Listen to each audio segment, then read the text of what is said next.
Fresh mangoes, very sweet. How much for these spices? 20 rupees for a bag. This fabric is beautiful.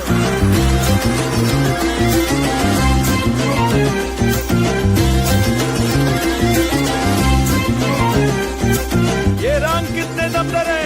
हाँ, ये देखकर नृत्य करने का मन करता है।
All right, welcome back, everybody.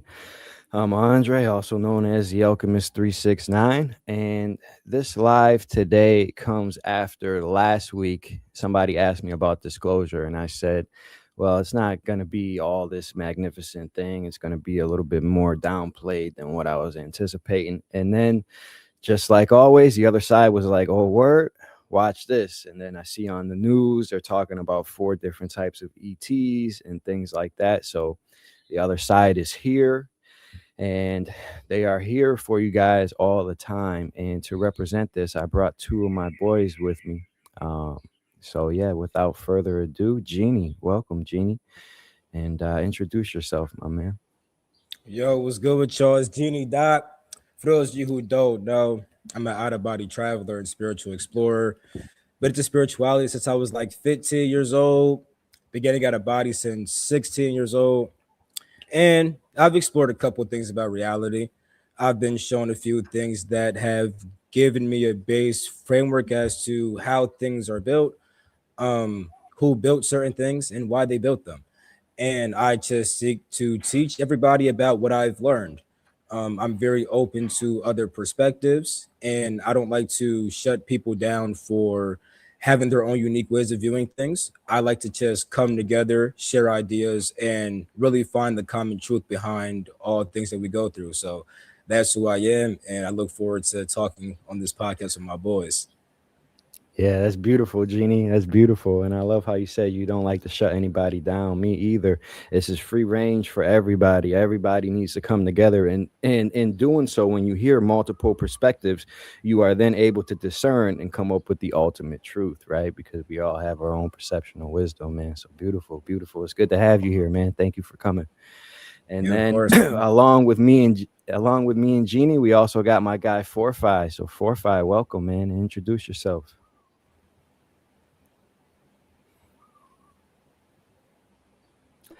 Oh, What's going you're on, y'all? muted. This your boy Fourth Eye. Can y'all hear me? This your boy Yeah, Fourth we Eye, can hear you. aka the Ghetto Guru in the building. If you don't know who I am, that's I've been coming out my body for about 20 some years now. Um, I wasn't really on a spiritual journey when it happened with me. I started just having them naturally, so I was still kind of in my lower vibrational state. You know what I'm saying? While I was having it.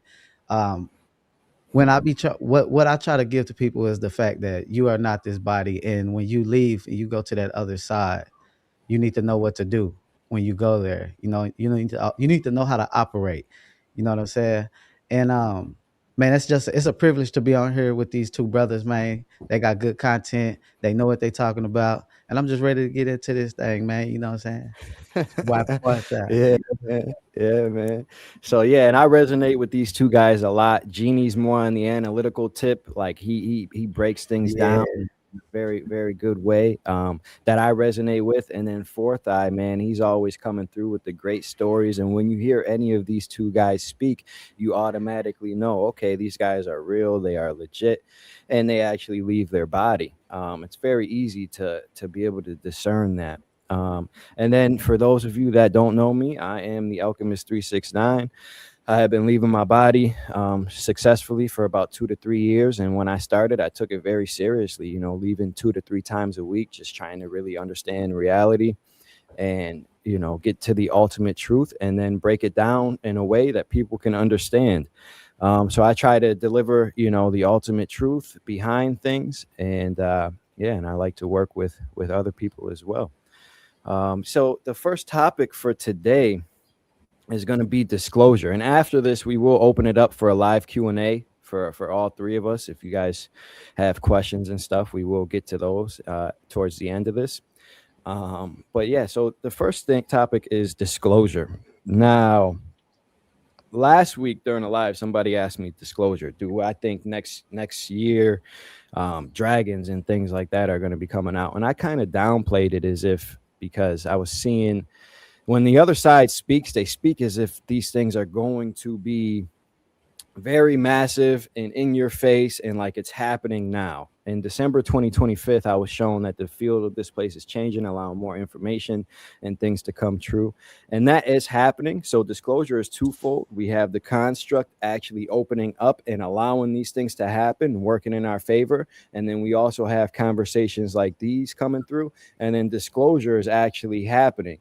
And then as soon as I said, I don't think it's going to be that big, the other side was like, really? Well, watch this. And then on the news, I see that they actually disclose 4 different races of ETs were actually found at classes. I believe they were the insectoids, the praying mantis type beings, the tall blondes, the reptilians, and the grays, I believe. And those aren't any of the human looking ETs except for the tall blondes. So when I seen that and they were talking about this on Fox, I was like, wow, okay, so disclosure is really here and it's happening. And who would we be if we're out of body travelers trying to help bridge the gap for people on this side to the other side? Who would we be if we weren't here to help you guys during this transition and give you guys insights from our perspectives? So that's kind of the first topic of this one. So, and Jeannie, I seen you did a video the other day about disclosure and things like that. You want to get into that and what you've seen? Yeah, it was very interesting because I just woke up. I'm seeing ETs on the news. I'm like, oh, we coming straight to YouTube about this. Let's get my raw reaction. I'm like, oh, this is dope. If it was a few years ago, would have been even more hype. But I still like that. Okay, people are like actually starting to see that yes, these things are real. And I Yeah. even included another video that it was a U.S. Navy admiral admitting that Atlantis was real. So I'm like, okay, this is lit. And then also, I was doing some research, bro. There was a document released back in like 2010. I literally showed people how to find it on like the actual National Australian website.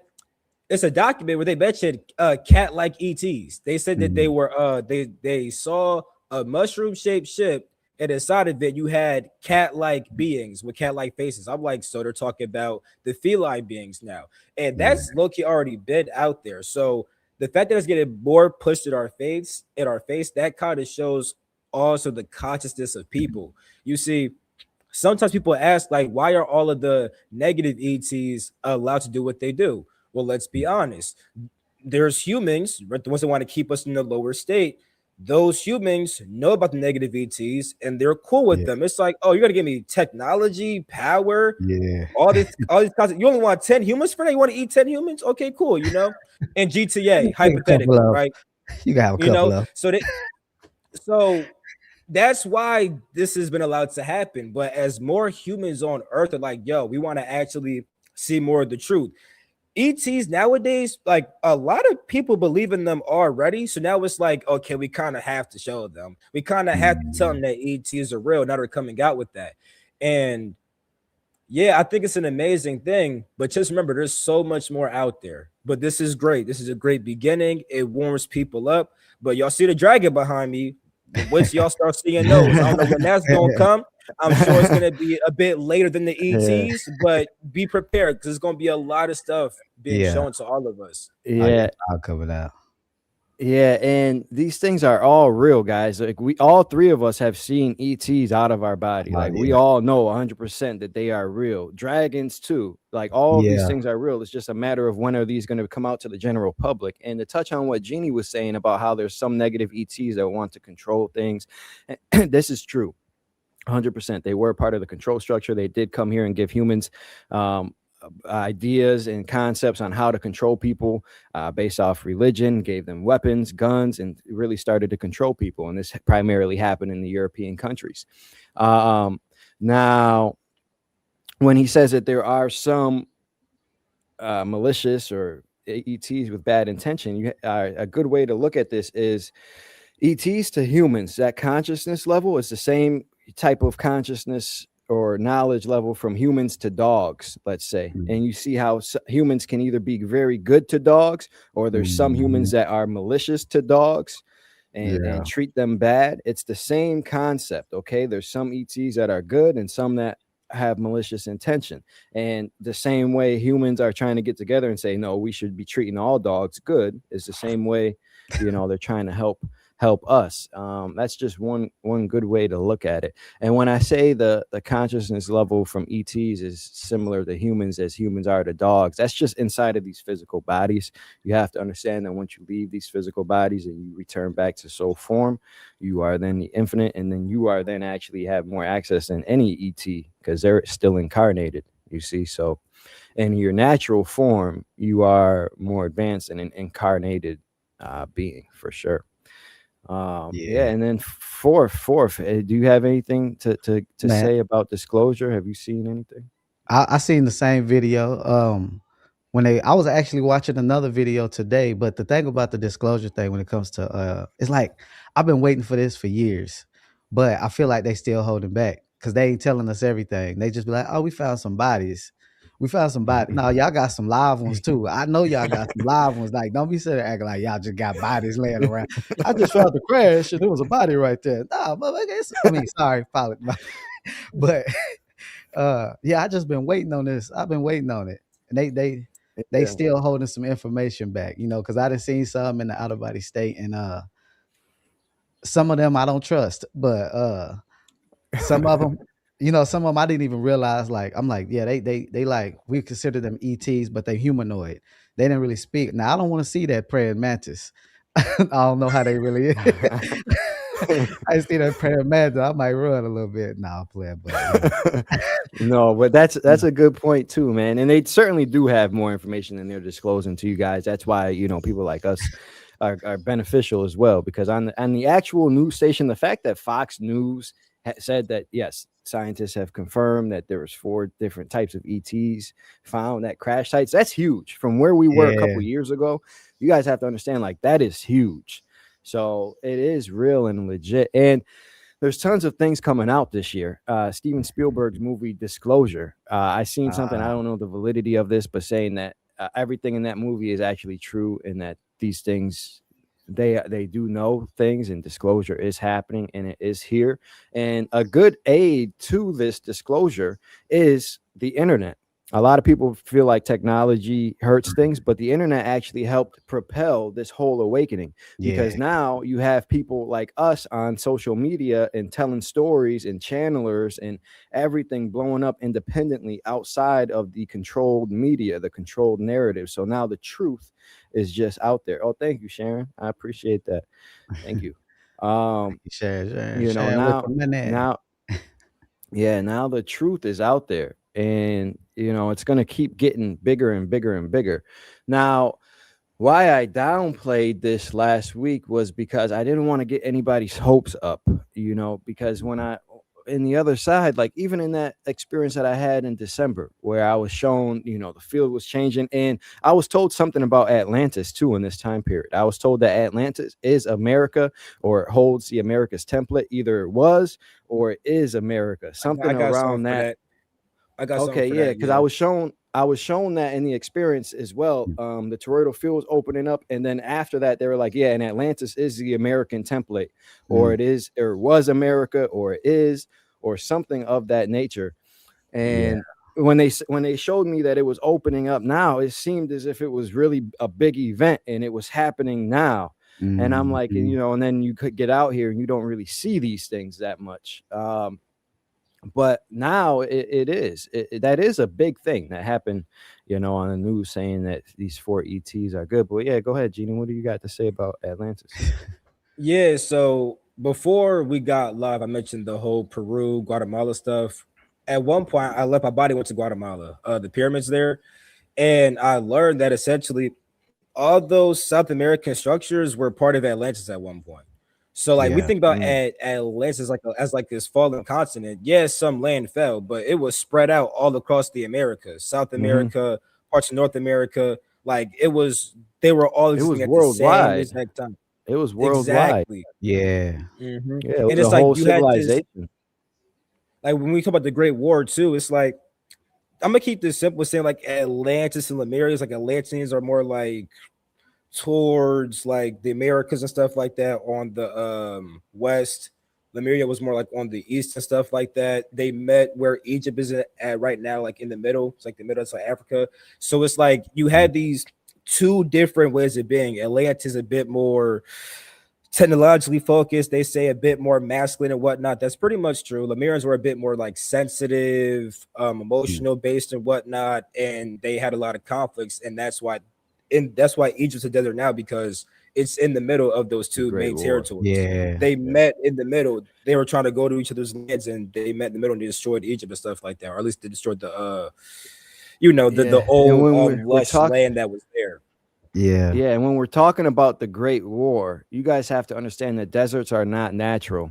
Any place where you see a desert was a hot spot. The Grand Canyon, the Arizona place in there. If you go to the Grand Canyon, there's hieroglyphics in the walls. There's Mhm. pyramids. There's places that humans can't go.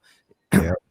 The Sahara Desert. If we dug up the Sahara Desert, we would understand there would be so much there. If you go to Egypt, Oh just man. actually go, you'll see they're not digging it up. They're not digging it up. They dig a little bit and then they stop. Mhm. And if you go deep enough in the sand in the desert, you'll see there'll be glass. There will actually be Yep. glass. This is directly correlated to high heat temperatures. When sand is open up to extreme temperatures, glass is created, and that's from the Great War. Another hot spot is like the Iraq and Iran area. That was a very big hotspot. That's like where Mesopotamia is, and there's portals there, stargates. That's what the war was about. Mhm. The war, the Iraq war with America. It was more so about, you know, Gilgamesh and giants and portals being opened up over Mhm. there. That's really what that war was about, along with oil and monetary gain and things like that. Yeah. But yeah, so the Great War took place a lot, all over, and that's kind of, and you see this all over the place. When you look at steps in Egypt, they were actually melted from Mm. hot from war, and things like that for sure. Yeah, Oh, yeah, so that's a fact. That's a yeah, fact. and disclosure is here, 100%, 100%. And Um, Now, another thing about disclosure is when it happens, how are we going to be prepared for it? What will really happen? What will it really look like? Well, initially, I was shown a while ago, like I was shown this like 2 years ago, that when it is disclosed, it will be two different ways. The one way it will be is that they present it in a way where they're attacking us so we can still side with the government, mhm. which I don't believe we're on that route, that trajectory anymore. And then another way I was shown was, they're going to come out, but they're still going to push the space narrative, and Mhm. that's where we are now. I believe that's where we're headed. But eventually things will come out like, okay, where are you guys coming from? How do you guys really get here? When that Yeah. question comes out, it's going to be apparent, like, okay, it's frequency based, guys, and that's going to Yeah. elevate all of humanity. Once you understand the true structure of this reality and you understand you're in a creation separated by frequency, you start to question, like, okay, who put us here? Who made this? Yeah. What exists outside of here? And all of those questions, you start to really wake up. So I'm more I can't wait for that to really happen, because other beings and stuff, we know they're here. People have been getting Mhm. abducted by aliens forever. People have been seeing them, contacting them forever. We know they're here, but Coming out I'm the more, water. yeah, They yeah, they yeah. come And they it's a good thing you said that, because I have seen that. This was another topic I wanted to get into, is where have you guys seen ETs? I have seen them Mhm. beyond the ice wall as well as in the water here. Mhm. I'm not sure where do you guys I seen know them in that the they are water. here? I know they in the they be on that ice wall. I've been telling people this for years when they be like, "Man, this aliens coming from another nah, they already here." They Mhm. they here, they got they little setups wherever on the ice behind the ice. You remember William Byrd, the one that did the little trip? Um, Yeah, like this he had that story. That story was told so long ago, but every time somebody come out with something like that, they're gonna say they crazy. Nah, he a little mhm. crazy. Nah, he said he was flying and he started seeing grass and woolly mammoths and all kinds of shit. A dinosaur, a Pikachu. Nah, play, but they see all this stuff, but nobody believe it. Like this shit real. Like when you come out your body and you actually go and you see this shit, see this stuff, you be like, man, like ain't no way this Yeah, ain't real. They in the water. They over there like they might be outside, but they travel interdimensionally. You know what I'm saying? So they could change the frequency and go to another dimension. You know what I'm saying? And just it's not like they coming from a far planet and just flying all the way over here. You know what I'm saying? yeah, yeah, Mhm. yeah, yeah, exactly, Yeah, I've exactly. seen. And oh, go ahead, Gene. Oh, yeah, I saw ETs in the Himalayan mountains one time. It's like a air. Mhm. It's kind of like a kind of like an airport in a sense because different beings would kind of just come. They'll like meet in the Himalayas and stuff like that, like just come in and out and stuff like that. And then you start looking at certain. You look at certain people that lived in the Himalayan mountains, and they mentioned that they encounter certain beings there and stuff like that. So yeah, Yeah, that's real. and yeah, and to touch on that a little bit, the Himalayan mountains, there certainly are portals and dimensional access points within this place. It has to do with the magnetic grid of this realm. And this is where all the pyramids are all over the world. Like in Egypt is a hot spot. Egypt is lined up with the Orion star system. That's where that Mhm. lines up Mhm. with that kingdom or that Yep. time, that realm. Now, another one is in Atlanta. Mm, Atlanta lines up with what I believe is the Syrian star system. mm, Now, there's pyramids all over the world, and when you go to these pyramids, a lot of them are inactive.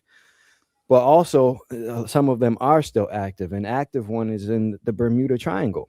There's an Mm, active pyramid there. That's where they're flying. That's how they that's why they disappear. Now, there's also some in the Himalayas. Now, you have to understand that mountains aren't necessarily what they say they are. They're not, because it's not because the plate tectonics pushed up and the crust of the earth raised up. A lot of these mountains are pyramids covered up that grow. This can be example of in South America. A lot of the pyramids there and in China had grass over them, and then once they dig them up, they're like, oh, this is a pyramid. A lot of mm, the mountains are actually cut down trees, because they cut down the trees, and when you cut down a big tree, it actually floods. Trees roots, if it's a big tree, it connects with the water source of the earth, and when you cut them down, it will actually flood things. There's a big pyramid, the biggest in the world, I want to say. I don't know this claim. I just actually found out about this myself. But in Java, close to where I am in Bali, there's a big pyramid there. It's mhm. huge. I'm going to be going there to check that out. Yeah, there's pyramids and hotspots all over. Now, in the Himalayas, also, there's this place called Shambhala, that it's Hmm. like another dimension. I heard Ryan Cropper talk about that once, and I actually tried to go there, and I did make it there. And it was kind of, now this was the experience where I was like, when I heard him speak, I kind of got to his like inferiority. This is nothing against him, but I wasn't in my ultimate authority, because I let somebody else's words influence me. And Mm, that was kind of that experience. But yeah, these places are very real, and as soon as you leave your body, you get to them and you see that, like, oh, they are very real. This is very real. And mhm. to touch on Fortify, when you said if you seen a mantis being, and you was like, I might not see them. When you see any when you see any ET, even out of your body, the frequency is very strong. Yeah, Very strong. Now, and you instantly know you're in presence of something that's like not human, right? yeah. Now, it does give off like a scary type of feel. And I remember last year when I was in my apartment by myself, beings started to come like in the physical, and I was not ready for that. Like I was not ready for to see them in the physical. I was shook. I'm not even gonna lie, but um I do believe that once they bring them out in a way where they're like, okay, this is nothing to fear, it's okay. Once they bring it out in that way, I do believe it will be a little bit easier for us to approach them and be in their presence and things Yeah, like that. yeah. Yeah. I've seen some crazy stuff that I thought I would be scared of, but wasn't because when you be in the presence of, like I say, I'll be scared of a mantis being, but a lot of times when you see these beings, the energy they give off is going to change that. You know what I mean? You could Hmm. tell if it's like negative or if it's something that's positive, or if because they'll start talking to you like telepathically. So it's like, okay, oh, you cool? Because I was about to whoop on something the other day. Like, I was like, they acting a little weird, but then I felt the energy from them. I was like, okay, this is a good experience. This ain't something negative. And I was about to start trying to fight off in that thing. I, was- I, was I was like, I don't be playing Yeah. about none of that. But Yeah. yeah, All right. So aside from ETs, the races that we've seen, I've seen the Andromedans. I have seen human-like ETs. I have seen the Arcturians. I have seen the reptilians. Um, I have seen the Anunnaki. I have seen the Lyrans. I have seen. So these are beings that, like, I know 100% are real and that they exist. What are some of the other beings and races that you guys have seen, even if you don't know their names? Because a lot of their names aren't man, like what they're called. Yeah. I've seen some Yeah. things I can't even describe. Like energy type beings, like just I remember I had this out of body experience, and it was just this energy flowing. This was a long time ago, and it was talking to me, and I'm like, what the hell is it? Like, what's going on? Like, and they was calling themselves Mayan Ka. I don't know what that means, but that's what they was calling themselves. They was like, we are the Makai Mhm. energy. And I was like, okay, whatever. She like, we're in everything. I'm like, okay. But, you know what I'm saying? I'm just in the experience, like, okay, I guess. I don't know what the hell is it, but it was a cool experience. You know what I'm saying? Yeah, It's and like, that's a good example. When they say stuff, it's like their names are completely different than like what we're yeah. told here. Like Egypt is called something different, or Africa is Mhm. called something different. A lot of these races are called, and when you're in the experience, you're like, oh, okay, like I see, you know, and you like you Mhm. kind of resonate with it, and then when you come back, it's like, wait, what was that? Yeah, What like, what the hell I Yeah, like, yeah, yeah, yeah, what yeah. the hell? yeah, it's Uh, like that being I uh, told you that was spinning me around in a circle talking about astral projection. I was like, what the hell is that? Oh, why is mother spinning me in a circle? That was when I was young. I didn't even know how to control it. I'm sitting there just laying there, just taking it, spinning in a circle. Like, man, astral projection. I'm like, hell no. I gotta wake up. yeah, yeah, Genie, But what beings have you seen? Yeah, so one that I've seen that I haven't seen like anybody talk about, I call them Zazmari. They have a different name for themselves, but essentially there's a star called Zazma, part of the Leo constellation, and I went there one time, and they're like these red beings. They have like dreadlocks. Some are bald though.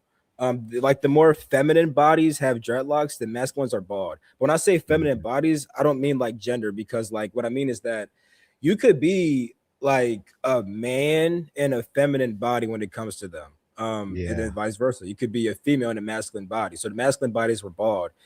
And they were more about, like, I noticed that their civilization was heavy about it's kind of like when you think about those masters of chi that could like do a punch, but like they're not actually hitting you, but their chi's hitting you. They do stuff like Mhm. that, and they could like walk on the air. So they could like essentially like make their power compress in the air and like walk on air and stuff like that. So they do really cool things like that. And the masculine ones are like all about like more of harnessing the power and how to express it better. And the female ones are kind of more about it's like this receptivity to power. Like instead of trying to build and express power, you're kind of just sensing power and letting like energy around you kind of carry you and move you. It's kind of like how Tao would say going with the tower, the Tao. You're kind of just feeling the energy and flowing with that. And when you flow with that, you kind of get power from that because you let this higher thing move through you in a sense. In a sense. Um. So yeah, Zazmari. That's what I call them because they come from Zazma. Um, I met mantis beings. Something I was with the ETs they mentioned is that they mentioned ETs that have a lot of duality in them, like reptilians. Some are good and bad. Nordic, some are good and bad. Like they're not mentioning Mhm, Arcturians and Andromedans, right? Which are Yeah. mainly more mhm, benevolent because they're more advanced. mhm, Yeah. And that's on purpose, I think, mhm, because you might start seeing some history come out like, oh, Mantis beings was taking DNA and Grizz was doing this, and like, yeah, that happened. But there's also really Mhm. cool Mantis put beings, like, fear in people still, yeah. They may mhm. still put fear in people, yeah. Yeah. It's just watch out for that because they're not like Mantis beings. They're actually some are like really cool. Like I met like these blue crystalline ones before. Mm.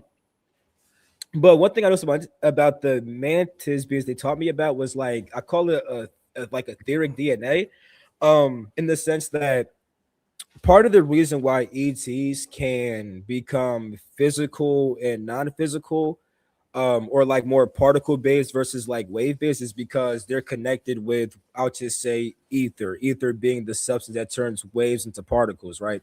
So if you're a being that lives in realm two, you're partially connected with like ether, which is inside of plane number two. The realms and planes are actually very linked together. We might discuss that later. My point's the fact that when your body's more etheric based, you live in an in-between state of wave and particle. Right now, we're just stuck on particle. You know what I'm saying?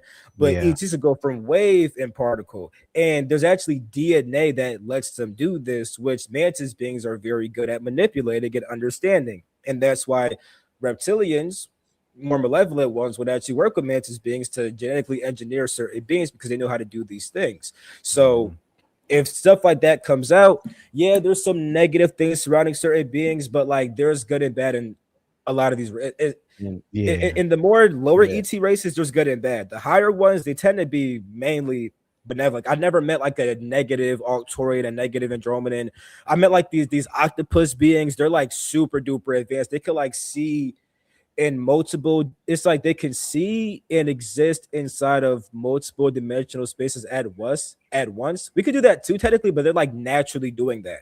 Like you Mhm. might be talking to them right here in front of them, but they're like having a conversation in some other space with like a Mhm. freaking Lyran or Yeah. something like that. They're really cool for sure. And That's to dope. touch on some of the things that you were speaking about, octopuses that act like we are made in the image of a lot of these things. You guys have to understand. Mhm. Realm 1 is made in the image of realm 2. Realm 2 is made in the image of realm 3. Octopuses here are the most strangest alien type animals here. So it makes sense that the octopus beings that you've seen are more advanced, because the octopuses here in this realm are just a dumbed down version of that, but they are still actually quite like animals. And with the what you're talking about, when you said the mantis beings being able to manipulate their energy and things like that, we can do these things here as well. Our DNA has been shut down. We really have 12 strands of DNA right now. Only activated are 2, right? And as you activate more of your DNA strands, more of these abilities come online. And there's humans here that can do this. Today, I'm going to a man that mastered his chi. He can literally start fire with his hands, just with his hands. And I'm going to him. I went to him last week. He touched my neck, and he has to sit on a wet towel when he does this because the Mhm. electric flowing through him. But he can do this so effortlessly. He can look and laugh and talk to somebody else, but when he touches you, you feel it all Yeah. throughout your body. You be locking up and stuff, and he heals you. There's people here that can do Yeah. this, now, and we all can. Like if I sat there and practiced with my chi for, Mhm. he said it takes like 1 to 2 years of like doing this actively every day. You can do this as well. It's based off your intention and where you put your energy, because where your attention goes, energy flows. So if you really sat there and tried to, like, instead of me trying to leave my body and put my effort towards that, if I instead use that same level of energy and focus into unlocking something in my physical body, you can do that. And that's where you get some people here with these magnificent gifts and things. So anything that these beings are doing, we can actually do as well. These human bodies in their natural form were made to do these things. You see, Mhm. And they'll teach you how to do it too. That's why Yeah. yeah, one beneficial thing about ETs is the fact that since ETs are like a bit more advanced than humans, they're still very close to humans. They could be a bit more relatable to you, opposed to some higher beings that are kind of like you can still talk to them and relate to them for sure. But like ETs could give you some really practical advice about how to do certain abilities that makes it really simple. Because like where I'm at in my life now, like I tell you, you could do anything, like any ability is literally possible, and like manipulating fire, I could do that type of stuff, you know what I'm saying? Like I can psychically like perceive a person's field and like past lives, all that. Like that stuff is not like this is going to mm, become very normal to people, Yeah. and working with ETs, they'll teach you like, yeah, this is actually really simple. Like you don't have to think that like we're Mhm. like these overly advanced beings. Like they'll tell you that themselves. Maybe some of them won't, but the ones that I interact with, like they're like, yeah, bro, you could do this, you could do that. Because I mean, a lot of people have been them before. Like being an ET is not that crazy. We've been so Yeah. many things before, like yeah, like Yep. we are eternal. like Yeah, literally yeah, being a human. You are composed of all I was creation inside of your vessel. yeah. that We is have been cool. many things. We are eternal, and when Yeah. you think about this, we have been eternal. Like I don't remember one life that I've had on these 6 continents. Like as a human that we see, like I don't remember one life of mine as that. Every life I remember has been elsewhere. Mm. And when you talk about abilities coming online, the out of body experience unlocks these. It really does. When you talked about Yeah. tapping into people's fields and just seeing things, when I come back from a big out of body, it's like the veil is gone, and I Mm. can see things just by talking to them. I haven't seen people's past lives, but I can see things like connected here, like events connected, how everything's connected, future events, decisions.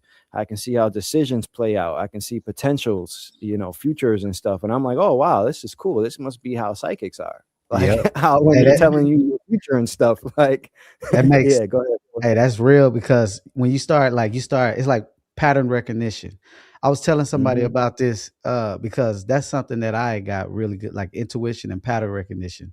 It's like I can look at something and know what's about to happen just by it's like I just see the pattern in it. Like, okay, that's about to happen. but it's like it Mhm. strengthens after you start to open yourself up to these experiences. It's like you come back and you like, and they be wondering why you stay to yourself and you don't really vibe with a lot of people. It's because I got so much going on right here and so much going on out there. Like I gotta be to myself, and I can't be over. I can't even go in the grocery store. You start feeling people energy. You be like, damn, I gotta get up Mhm. out of here. I get what I need to get and I get out. Like I mean, I can't be around like Yeah, you gotta watch yeah. who you be around.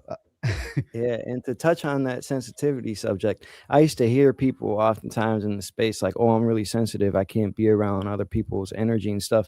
I never really thought I was or noticed it, but now as I look back, I am affected by people's energy. Like if I'm around somebody and and they're not happy or they're not sensing, You start like I feeling. feel that and I pick up on it, and then I'm like, "Oh wow, the whole vibe just changed," and things like that. Like, sensitivity is real, Yep.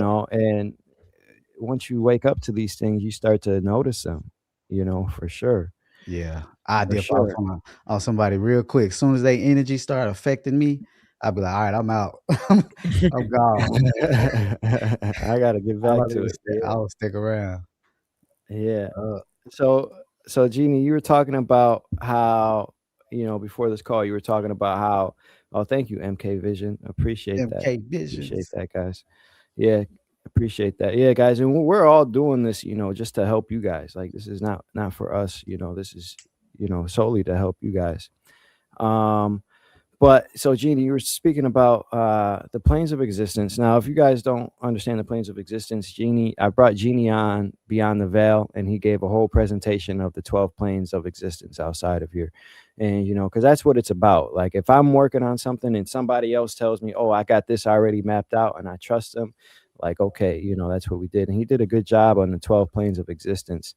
And this construct at that as above, so below theme, it applies to everything. This construct is mirrored off of like the entirety of creation. That's part of why this creation is the greatest one ever. That aside, what this is the only place we can come to experience limitations. The design work that went into this creation is immense. This is like the most immaculate creation that we've ever been to. And so yeah, so if you want to get into some of the planes and how they correspond and what you've been able to find out, that'd be cool. Got you, bro. So let me put up a picture for y'all real quick. This one right here.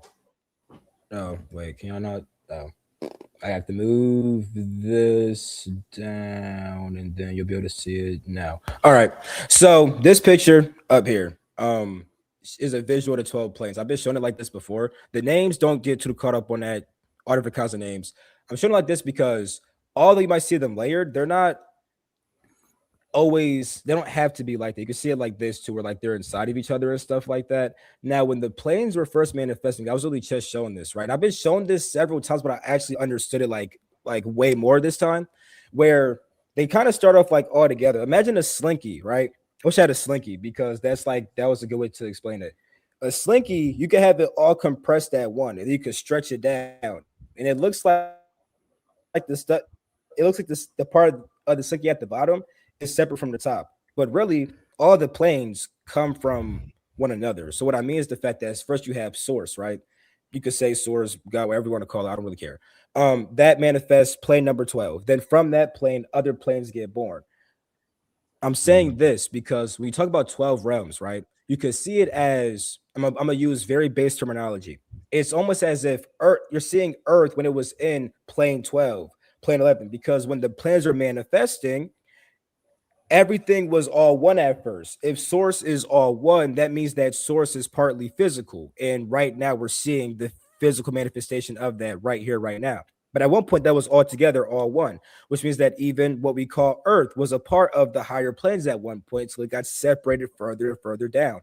So this is why, like I mentioned with ETs, they're inside of realm two. That's like Earth or the physical plane when it was one with the etheric plane. So ETs are a bit more etheric based. They're inside of that wave particle state all the time. The Egyptians, what we call the Egyptians, inside realm three. that's when you could say Earth was literally in the astral plane. It's like the physical plane, the etheric plane, the astral plane, they were all one plane. And that's why it's like they lived in the astral. They could leave their body so fast. They had access to the whole entire electromagnetic field, because if you don't know, the astral plane is like a field of light, and scientists call it the electromagnetic field. When you can access the whole entire field of light, you could actually see all these different beings. You can access all this kind of information. That's why they were so advanced. The Egyptians, they had access to the whole field. They actually lived inside that field simultaneously while being physically. So to keep it simple, when you look at like the 12 realms, that's like, you could say, and I'm saying this very vaguely, it's like 12 different time periods of Earth, where Earth was in plane 12, Earth was in plane 11, it was in plane 10, plane 9, etc. And those give you the 12 realms inside the physical plane. Oh, so that's what I was kind of being shown. Okay, we're good. Never mind. You were echoing for a little bit, but we good. Oh, Prop. you in the stream, Prop. Get out the stream.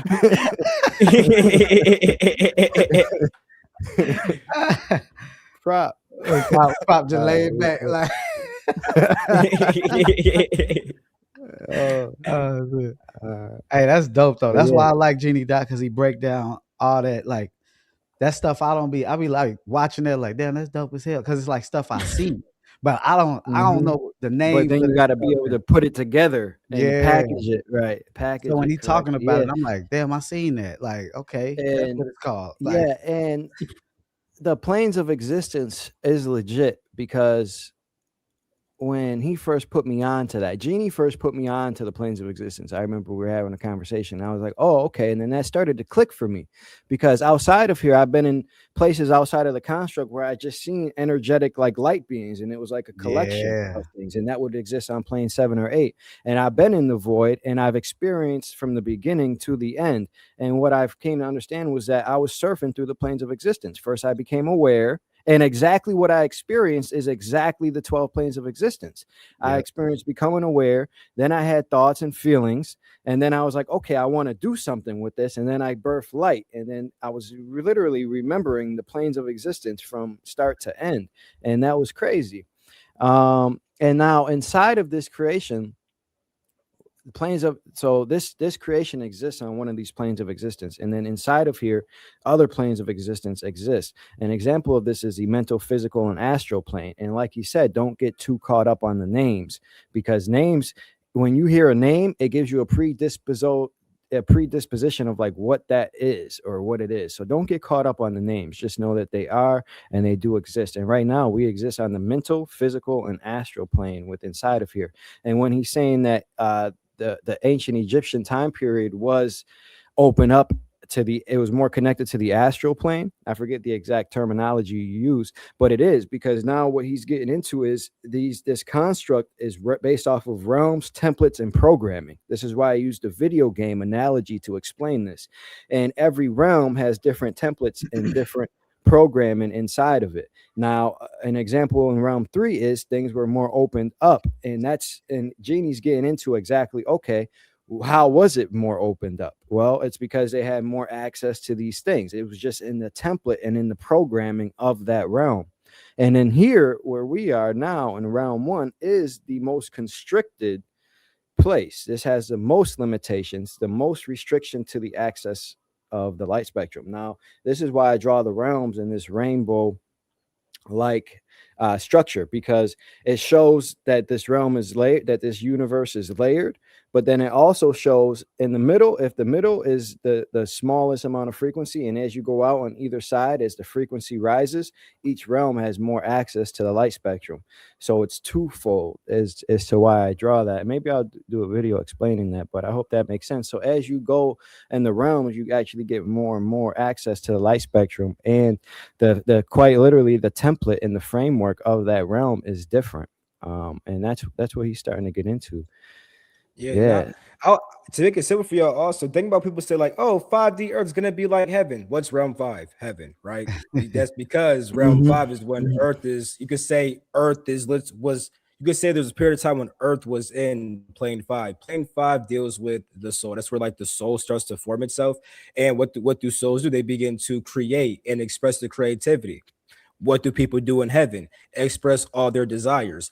It's literally Yeah. just, although plane five might not be seen as the physical plane, there's a physical layer to plane five, which is realm five. That's why when you're in this physical construct, you have these different realms, because physicality, you could say, existed on these higher planes, but it just seems a bit more separate now. But really, when you explore the realms, realm five, you're literally, it's like you're on Earth, but if Earth was in plane five. People keep saying 5D Earth, that's what it would kind of be like. So that's why people say these different things. Of course, people define terms in all different kinds of ways. That's why I like to kind of define my Mhm. terms a certain kind of way, a silly circle. You know how I get. So yeah, I'll kind of just leave out with that right there.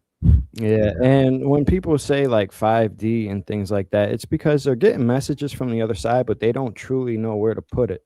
And Yeah. this is Mhm. where messages come through kind of convoluted. Like, okay, and it may be misinterpreted or mispresented, and that's what I try to do when I'm leaving my body, is understand these things and make it make sense for people that's in alignment with the truth. Like, okay, it actually is like this, and this is really what it means. And another example of this is when channelers are coming through.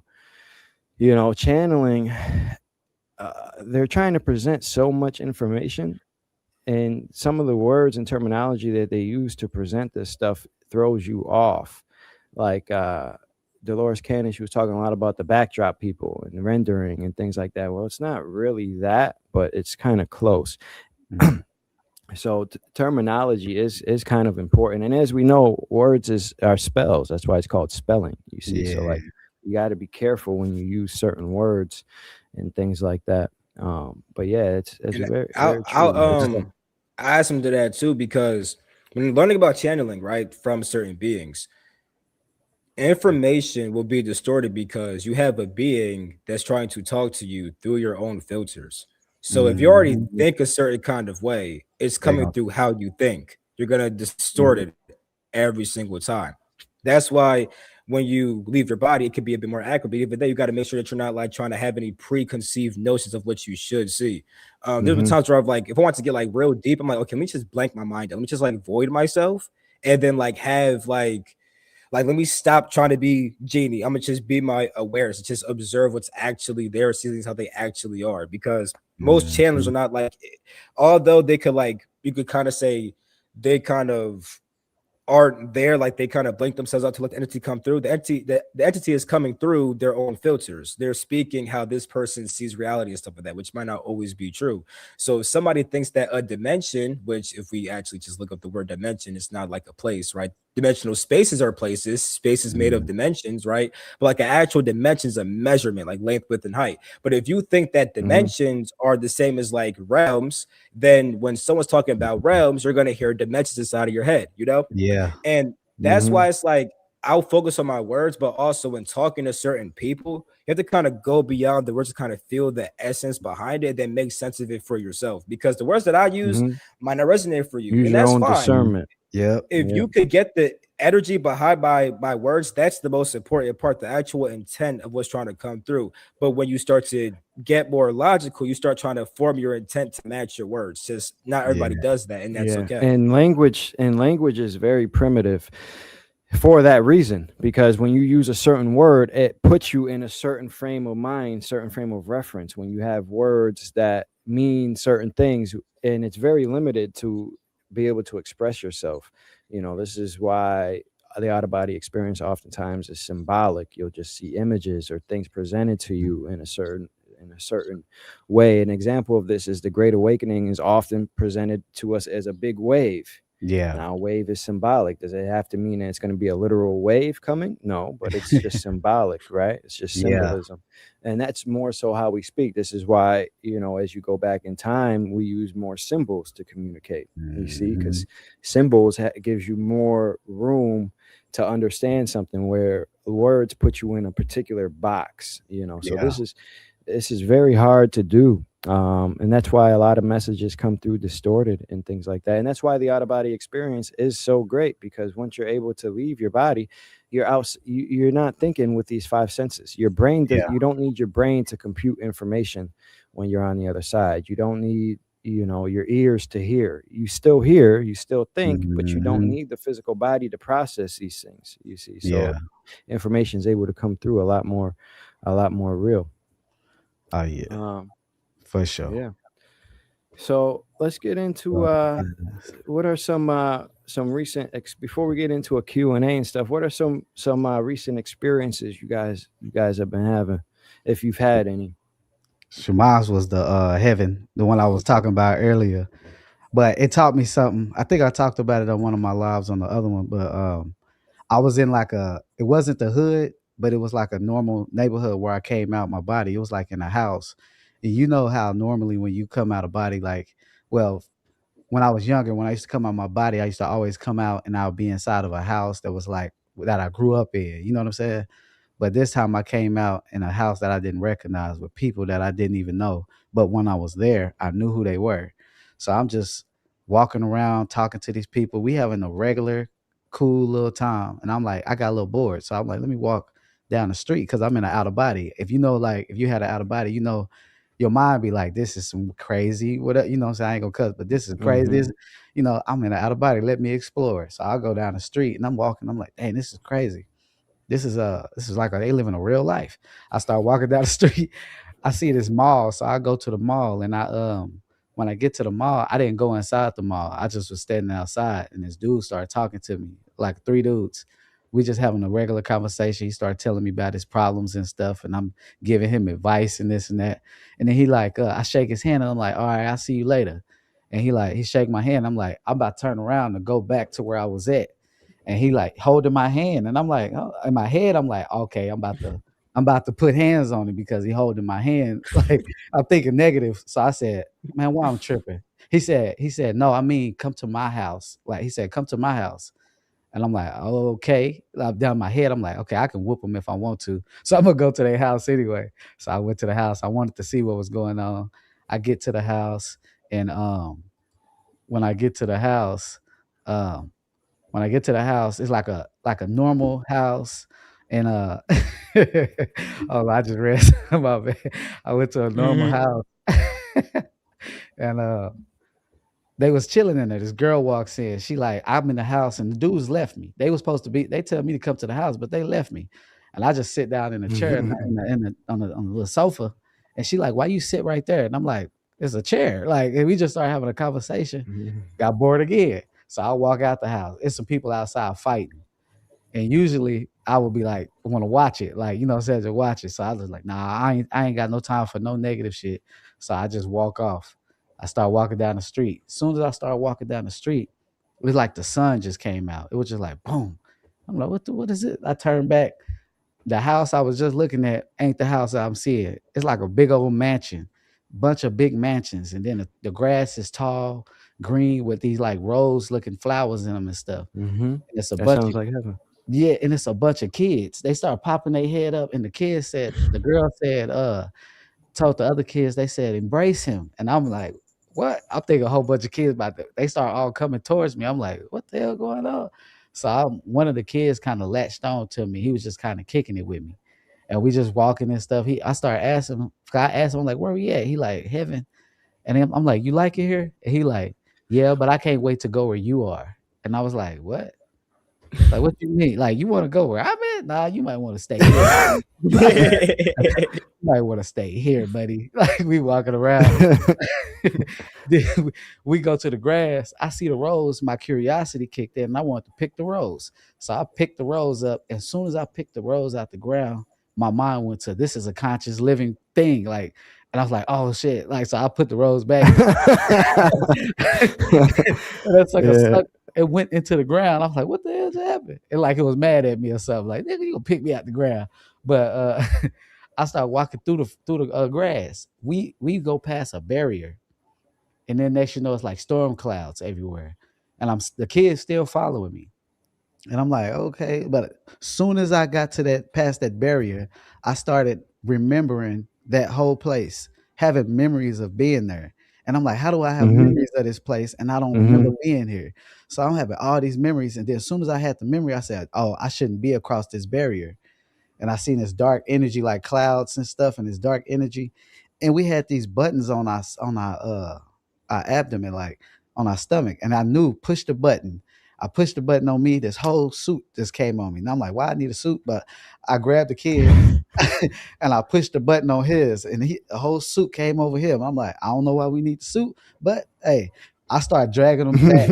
I started carrying him back to where we was at, where it was sunny and shit. We get back past the barrier, and I'm like, what the, like, how do I have these memories of being here? I'm like, so I must have been one Mhm. of these kids at one point. I don't know, but I woke up after Mhm. that. But that was my latest experience that I.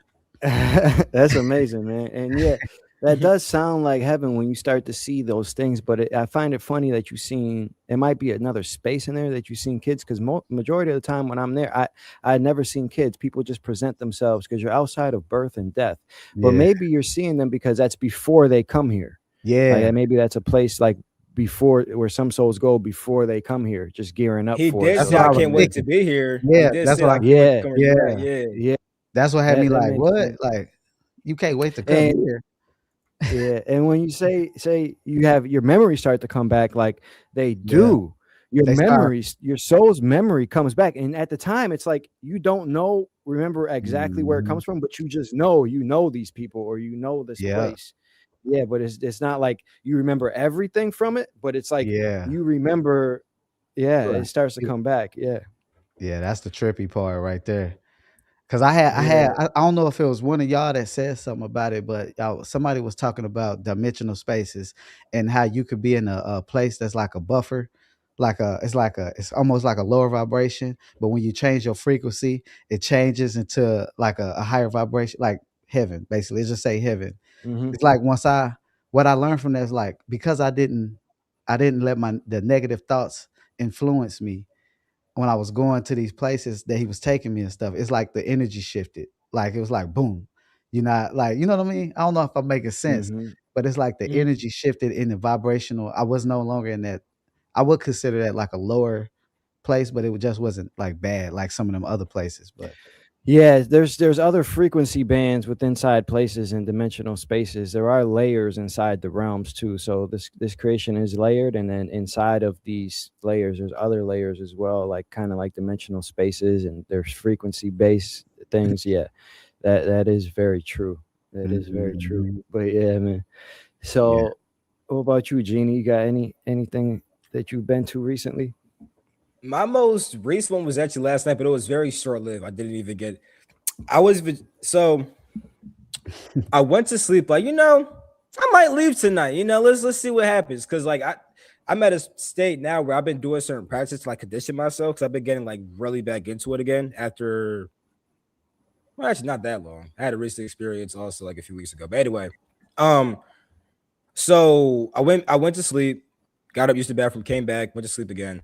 At some point I wake up like I was in a dream, but then I'm like, oh, I'm dreaming. I'm gonna leave my body real quick, right? So I'm starting to do it. I'm on my back. I'm like, oh yeah, we coming out. I hear my girl's phone alarm go off. I'm like, no, bro. I'm trying to ignore that. Didn't work. That joint woke me right up. But then when I woke up, no phone, there is no phone alarm, bro. My mind just made that up as I was leaving. That made me upset. But a better experience. Hmm. I'm gonna mention two more. One of them, I had popped out of body, and it was like a very short one, but it gave me some real deep insight. Where I walked into, I walked to my old house in New Jersey, and I walked inside of this back room with all these pictures, right? And sometimes, like I could project my own energy onto a picture, and it shows me something back about myself, or I could have beings talk to the picture. I just want to see more about myself, right? Walked inside the room, I saw Majin Buu like on these cards. I'm like, Majin Buu, I don't even like Majin Buu. Like, why is this my energy right now? You know what I'm saying? Like, why am I being shown as Majin Buu? I'm not no Majin Buu, but as I did so, as I came back, I'm like, this is so perfect. Because Majin Buu's character is really symbolic, you know, like when he's like a little kid. I don't watch Dragon Ball Z like that, but from what I looked up, he as a kid, he's very destructive and chaotic and stuff like that. You know what I'm saying? You know, he's just tripping. Then he becomes like the big fat version that we all know. He's very innocent, but he's not like in control of himself. He kind of just explodes. Then you have his more evil side that's just purely evil. Then you have when he kind of controls that in the sense that like he controls his chaotic energy, but in a very egotistical way. And then the last form I was showing on my body that was like some more advanced, like after you master the ego power form. Long story short, it was show me the progression of the energy that all humans have inside them. We all like inside of your being.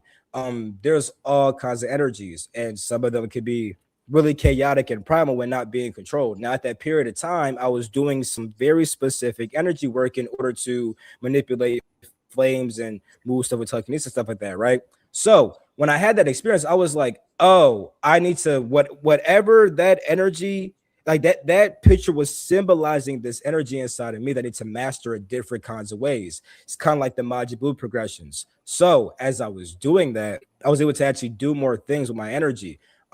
Even I was just on the phone with my boys, like, yo, your skin look mad clear. I'm like, yeah, bro. I with the certain practice, your skin just get mad clear. Like, even if I eat like some BS, I just process it quick and then my skin is good. But I try not to eat no BS anyway. I'm like a fruit veggies guy. But you anyway, my do point you is do sometimes. So yeah, sometimes yeah, you and do it then anyway. also Yeah. my body weight, like I look kind of skinny, but I promise you, if I took this, I'm a little swole. You know what I'm saying? And I was able to get like stronger fast because I understood the energy. Like I was able to like, although like I don't got no name for it, but I could feel it. I'm like, yo, this inside of me feels like what Majin Buu would feel like. So there was that cool thing about myself. Mhm. The last cool thing that you guys are probably gonna like is when I didn't like try to come out.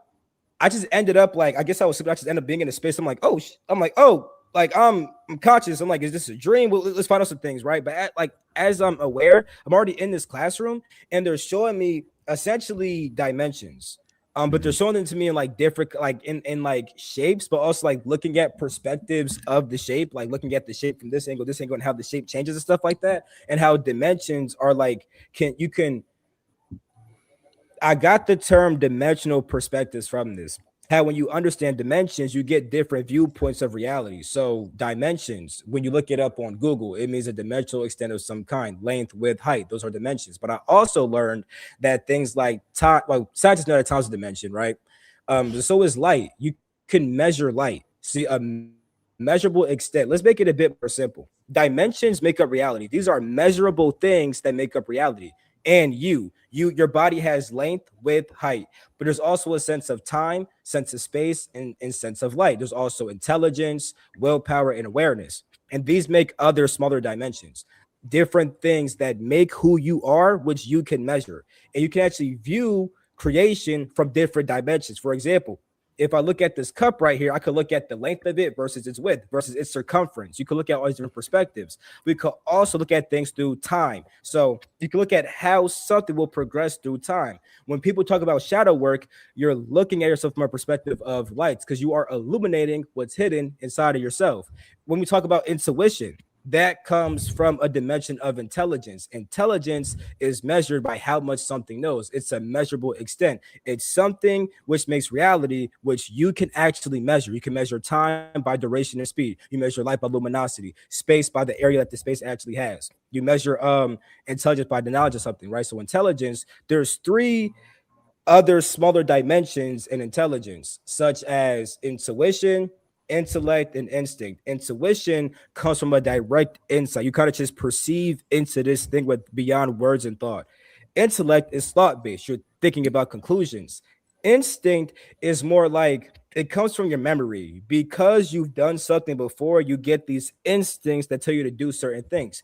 Three different kinds of intelligence. So my point is the fact that I was being shown dimensions in like these different kinds of ways, and when I came back to my body, I'm like, yo, I actually understood that, and they were even showing me like a human body, and like it's hard to describe this stuff, bro. You be out of your body. I think you probably know what I mean. How hard to describe, but it's like they're showing me diagrams of a human and how a human is composed of just all these different things. So when we say multidimensional, right? Most people think that, oh, we're multidimensional. We live inside of many places at once. But it's more about the fact that you are made of many dimensions. You are made of several different aspects which you can measure. And when you even express different parts of yourself, that's one dimension of yourself. You literally, the way that you interact with people, like the way that you can interact differently with certain kinds of people, that literally shows you that you have different dimensions of yourself. A certain part of yourself knows certain information, it will express that versus another part. But I'm talking to y'all about some OBE side. Let me like throw crack, you know what I'm saying? Yeah. But I was wondering if you see that. yeah. I'm like, oh, that's why they laughing. Probably, yeah. But Yeah. see, when I'm talking, Yeah. I'm gonna end this up really shortly. When I talk to y'all, I'm like on like some OBE, whatever the heck, right? With my girlfriend, I'm just an amazing boyfriend. I'm just a lover, different dimensions of myself that have different kinds of intelligence and will, and they operate through time differently, and they operate from different points of light. It Also, says I'm just right a now, lover. I'm illuminating certain information. I'm just an amazing boyfriend. I'm just a lover. He got the smooth, genuine talk. Yeah, I'm just like, just a lover. You know what time it is. I'm just a lover, different dimensions of myself, though. Yeah, That's what I was learning about. That's what I was learning about. Right now I'm being I'm illuminating wisdom about reality with my girlfriend. I illuminate love and healthy desire. So Yeah, that's amazing. And when we say we're multidimensional beings, that's really what we are. There's so many different assets to us from all of our experiences. There's so many dimensions. Like I was talking to Forfi on our live. I'm like, we were talking about some people that how they get stuck in the lower realms because they like hood like stuff. They like stuff. I was like, I like some of that stuff too. Like just the other night, I was listening to, some old music that I used to listen to when I was younger, and I was really feeling it. You know what I mean? And then, but also in the same essence, I like knowledge. Like, so I like, there's different parts of you. You can be, you're multidimensional, so don't shut down one part because you feel like you have to be this, embrace all of you. And that's why oftentimes we have these urges and things. It's because we're shutting down a part of ourself, and then it comes, it manifests in the form of an urge or something to do, a lot of times. Yeah. That's perfect. What you said about, because a lot of people don't, they think being spiritual, all right, they like, oh, I need to be spiritual, so I gotta act spiritual, so I gotta start changing up who I am and act like I'm perfect. I'm the first one to tell you, like, I ain't perfect. Shit, I still come. Yeah, me neither. I don't want you to see me out in public and see me doing some crazy shit, smoking a blunt with some gang members, and then you be like, I thought he was spiritual. You're like, I am, man. I just got friends. I am, man. I just got friends. Yeah, man. It's like that. You got to be yourself. You got to be yourself at all times. That's why when I first came out, I was talking to people. I had my hats on. My friend makes hats. I was wearing all those fitteds. I was coming out with my grill in my mouth. Like, hey, I got me a little grill. Yeah. You know what I mean? Like, I like gold and stuff. It's part from my realm 3, my ancient Egyptian time period. That's what we like, gold and stuff. You know what I mean? Like, we like that stuff. Yeah. Actually, I'm curious about gold real quick. I actually learned this out of too. Mainly from, I learned this. So Lyrans have this ability called the Lyran spirit. It's like they can access their spirit and draw certain power from it. We all could do that though, right? The golden one kind of empowers their will completely. And I was being shown like in other spirits that like gold was used to like essentially, if you were wearing gold, it would empower your frequency so much. It's like you're literally embodying divine essence in your body. And I noticed that when I go to like plane 9, divine plane, it's a lot of gold there because it's like, it's kind of not even just a symbol. It's literally, how can I put this? You said like, plane 9 is a divine plane? Yeah, like where they have like the divine template of creation. So there's like this giant. That's crazy because realm 9 is the godly template. Yeah. You know what I'm saying? You see, everything is connected. Yeah. Yeah, and it's like I need to be, so like I said, the golden line of spirit, when you have that, your spirit is fully coming down into your body and fully expressing itself through your will. There's something like silver though, also that kind of is the opposite. It's like you transcend self to merge with your spirit, but gold brings things back down. So when people are wearing gold and stuff like that, it catches up them to charge their field and bring energy inside their vessel and express it better inside the world. I learned that about gold through OBEs Pure also. gold. That's dope. Copper is another good thing as well. Copper helps you connect with the Yeah. electromagnetism of this place. Like if you go, that's copper right there. Yeah. Yeah. Like if you put your water through copper, like Yeah. it will purify Alright. your water and Sure things like did. that. Yeah. Yeah. Yeah. So, all right. So to touch on, you guys shared some of your recent experiences. I'll share some of mine. So, like 2 or 3 days ago, I'm more like servicing others now, like just trying to help others. And I understand that, you know, leaving your body, the number one thing that stops people is fear.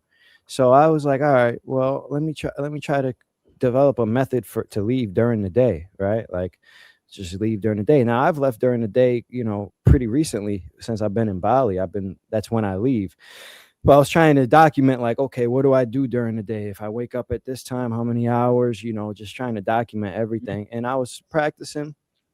I wake up at like 5 or 6 in the morning. I do some work, have cups of coffee.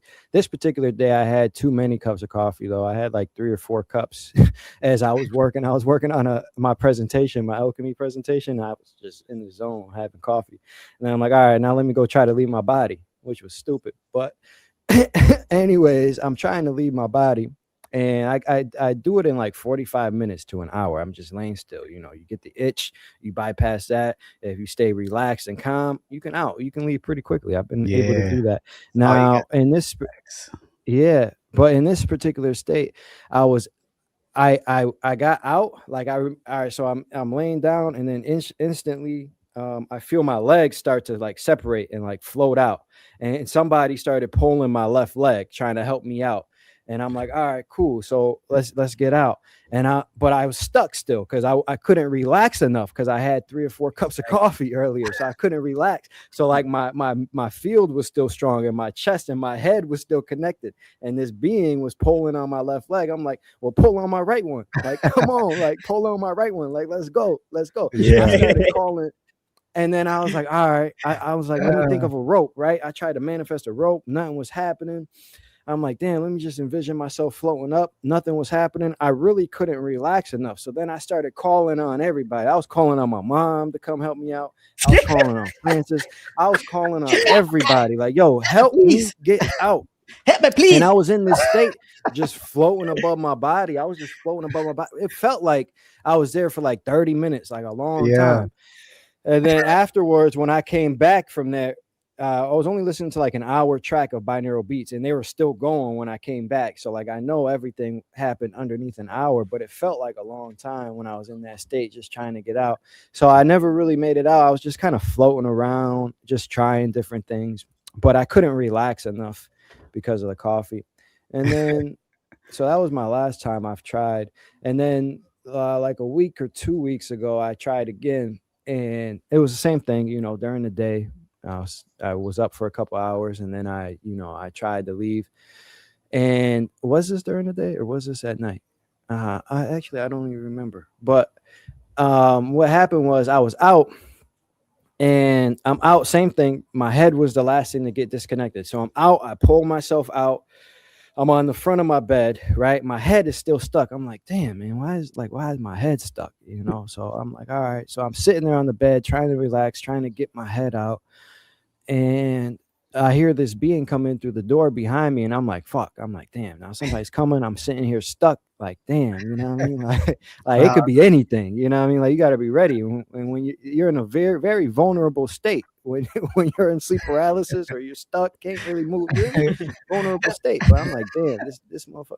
I'm like, damn, who is this? But I just stayed through it. I was like, nah, I'm my ultimate authority. You know, like I'm gonna go through it. So I go through it, and he actually comes, grabs my hand, and I'm out. And I'm like, whew, finally, like I'm out. I'm fully out. And you know what I mean? I charge up real quick, and then we go through the door. And as soon as I'm in the door, I'm in this other place, which is like realm 3. I was in this, as soon as I was there, I was like in this huge place.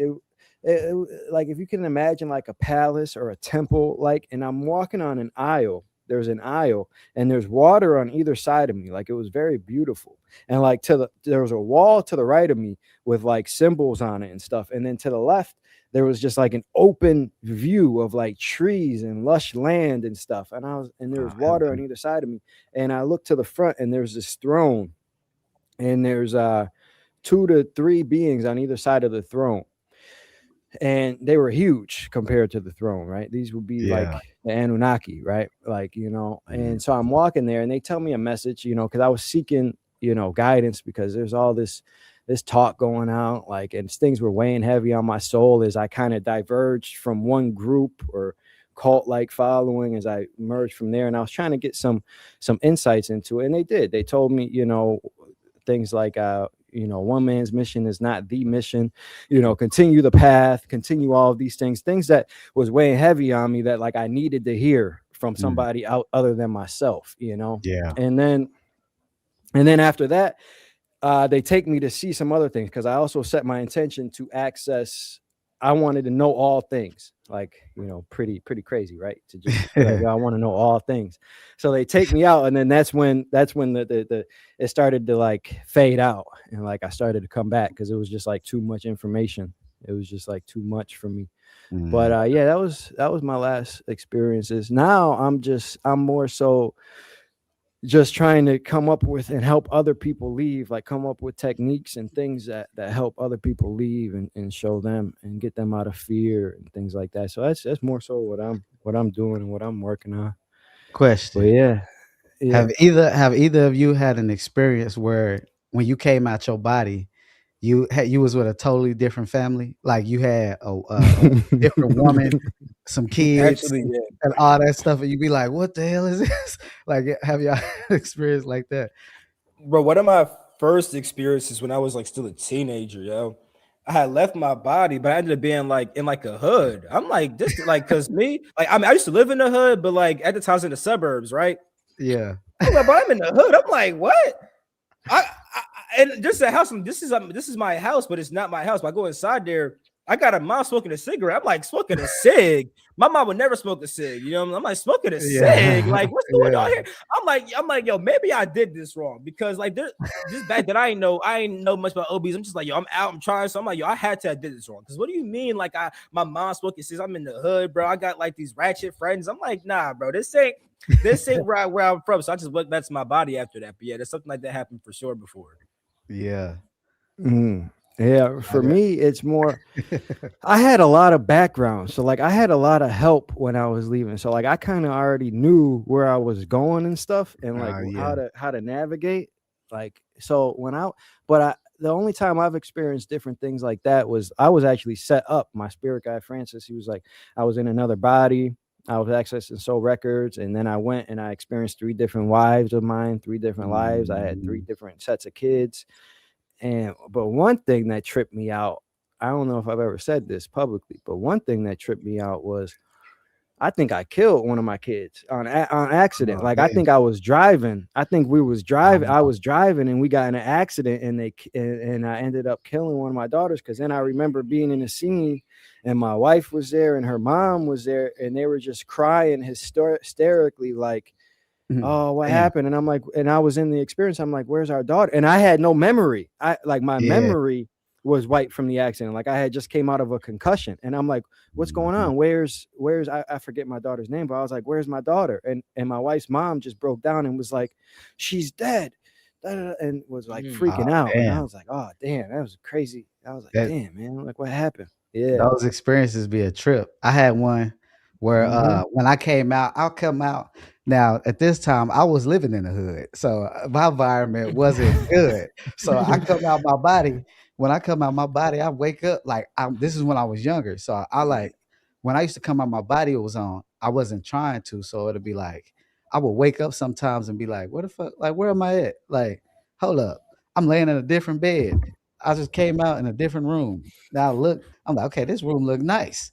I go downstairs. I'm like trying to investigate. I see this girl sitting on the couch doing the little girl's hair, and I'm like, hold up.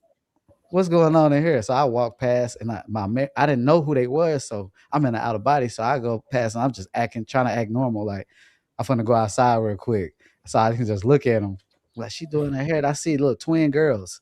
I'm like, what the heck? So I go outside, and I go to the backyard, and I'm like, okay, I need to see if this is.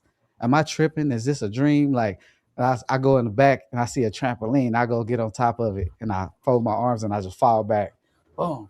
When I get up, the little girl walked outside. She looking at me like, "What you doing? Like, why you fall on the ground like that?" And I'm like, I'm sitting looking at her. I just said, "Wow!" Hit the ground hard. I get up and I grab her and I pick her up, and I'm just looking at her like this, like dead in her eyes, like what the hell? Like, she looked like me, like, and I'm like, but she was light skinned with curly hair. And I seen the other little girl walk out there, and I'm sitting there like, what the hell? I got kids. The lady in there, I'm like, this is crazy. One, I had 5 kids. I was like, hell no. Let me get Yeah. I was out I there. remember when I was first leaving my body, I was so scared to see past lives. I was like, what if I don't like my life or something? Like, what if I was somebody bad? Yeah, a crackhead. Like, yeah, I was like, damn. I was like, I don't know if I want to see this, right? I was like, I used to. That was my big fear. It was like, I got all right, $2 for you. and I find out I don't really like myself, right? Right. As soon as you come out, you got a needle like this. Yeah, He about to yeah, shoot like, up. well, I will say that those things don't happen. If anybody else feels like that, it doesn't really happen. Even if you do see something that like you don't really like, it's kind of like, well, damn, like, all right, like, okay. It's really like you're just seeing yourself in another life or like another video game or something. Yeah.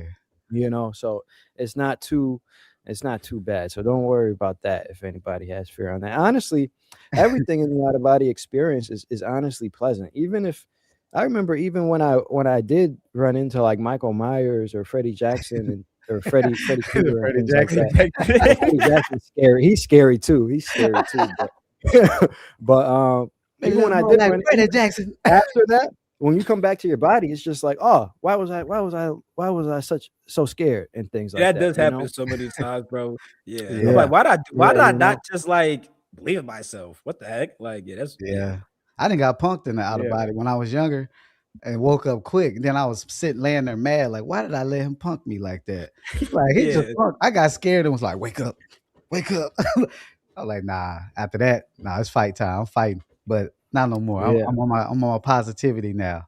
You know, I had to chill with that also. Yeah.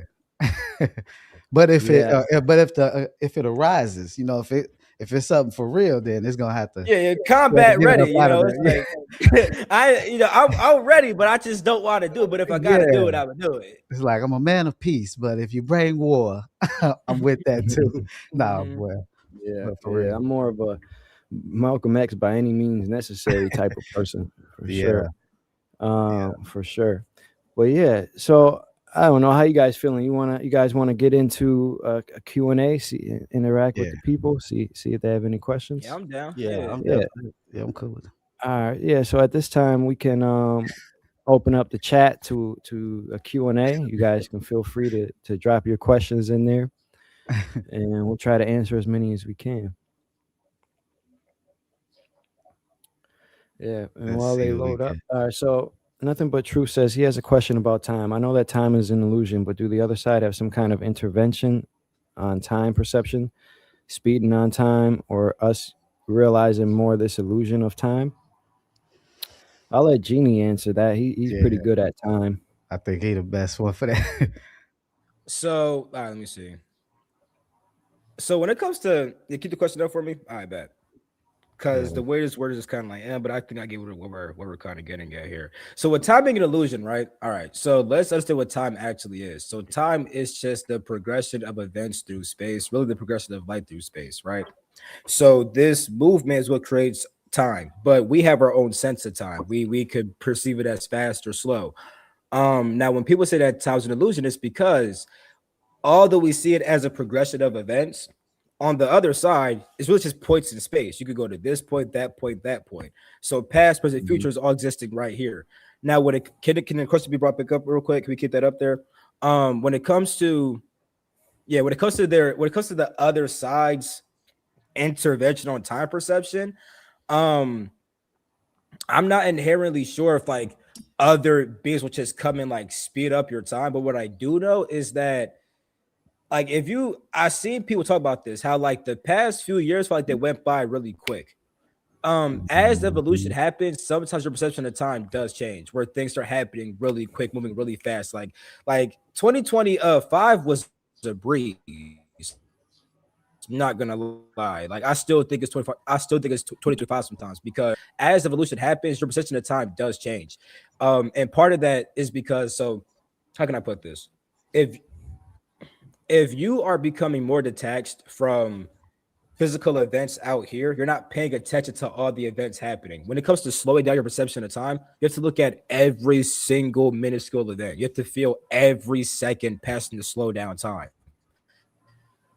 On the flip side, with speeding up time, you stop paying attention. So, like with me, for example, if I want to like speed up time inside my head, let's say I'm in the car with my girlfriend, she's driving somewhere, I would just blank out and just come back like, oh, it's been like 5 seconds, but it's been like really 50 minutes. Saying that because as people begin to naturally evolve, they begin to pay less attention to the physical events of the world so much that they're more focused on themselves and their reality inside of themselves. And this will change your perception of time. So I don't know if other beings are inherently speeding up our time, but I know that evolution will naturally make you perceive time in a faster way because you're not as focused on the things you used to be focused on. When you're sitting there stressing and worrying and da da da da, things feel like they're taking forever to happen. But when you're just focused on your internal state, vibing on your own frequency, things kind of just happen a bit faster. At least it seems that way. And as we evolve more, time will seem to go by faster because we're not as involved in seeing how things play out here, which is focused on our internal state and manifesting our internal state outside of here. So I hope that answers your question. Yeah, that's good, Jeannie. And to touch on that a little bit more, when he says time is just a frequency point and it's just another space and you can go there and access it, think about it like this. When we say time is all happening at once, on the other side, it appears like that. Now, there is still a sequence of events. You can experience something on the other side before you experience something else, you see? So it's not like you're just in all these time periods. It's like you have the ability to see time. Like an example of this is imagine us inside of a TV and this what this human life is, and you can pause, fast forward, and rewind your TV. That's what you can do on the other side. You can pause, you can see real time, you can go back and see the past, you can see potential futures. That's kind of how it, because you're outside of the constraints of time here. And as far as time here, it is part of this template to experience the illusion of time. Like that's why it takes time for me to grow my beard out. Like I can't just close my eyes and my beard will be out like I can on the Yeah. other side.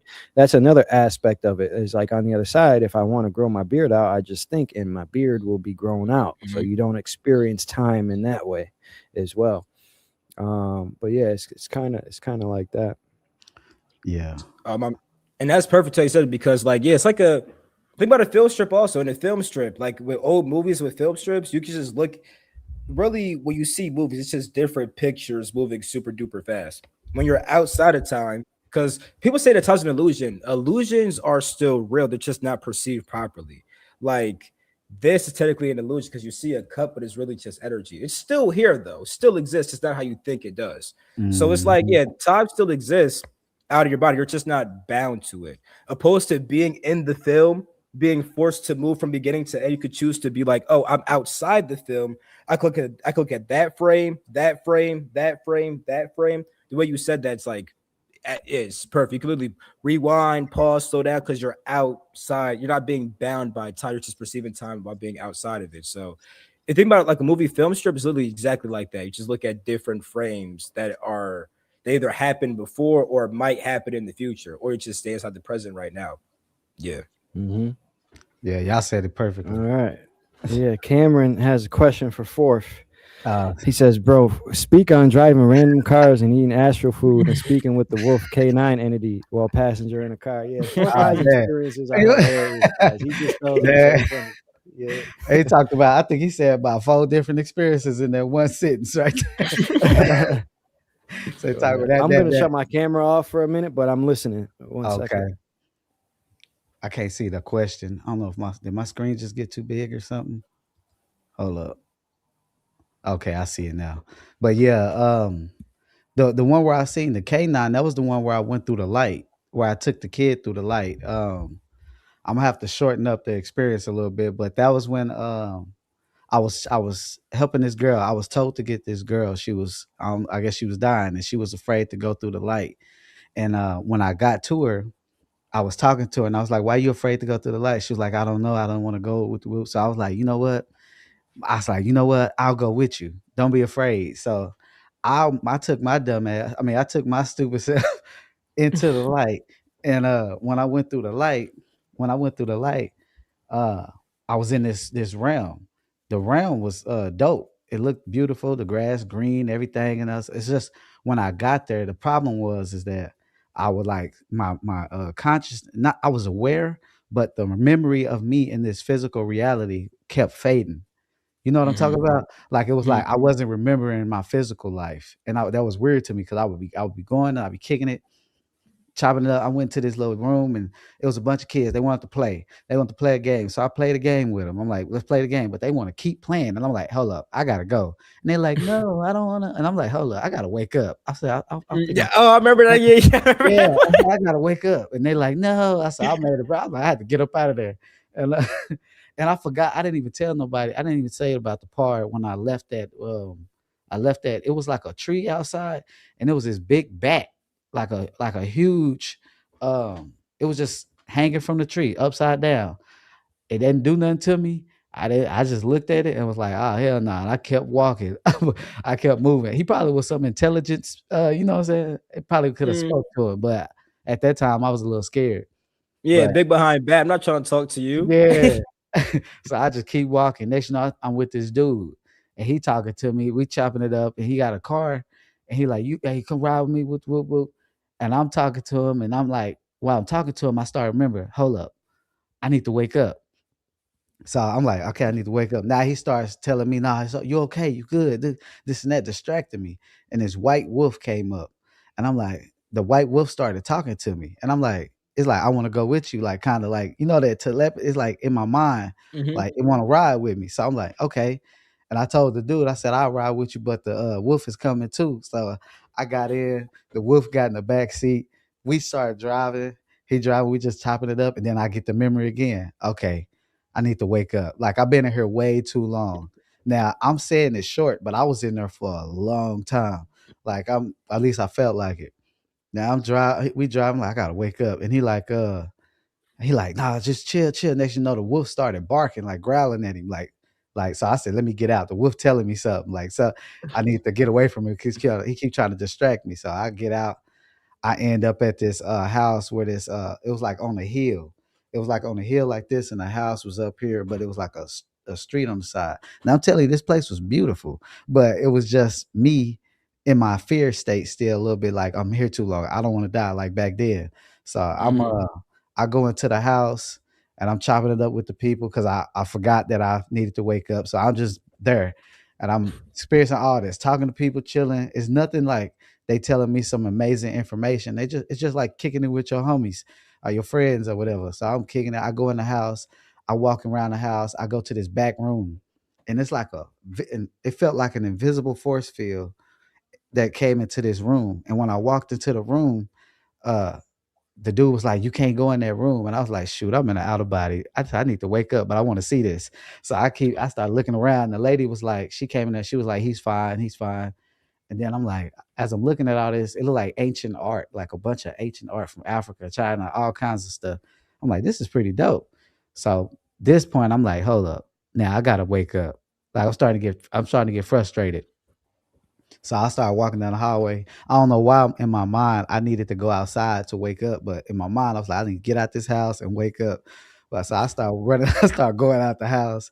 The dude keep messing with me, like, no, it's okay. You're okay. And I'm like, no, bro, I need to wake up.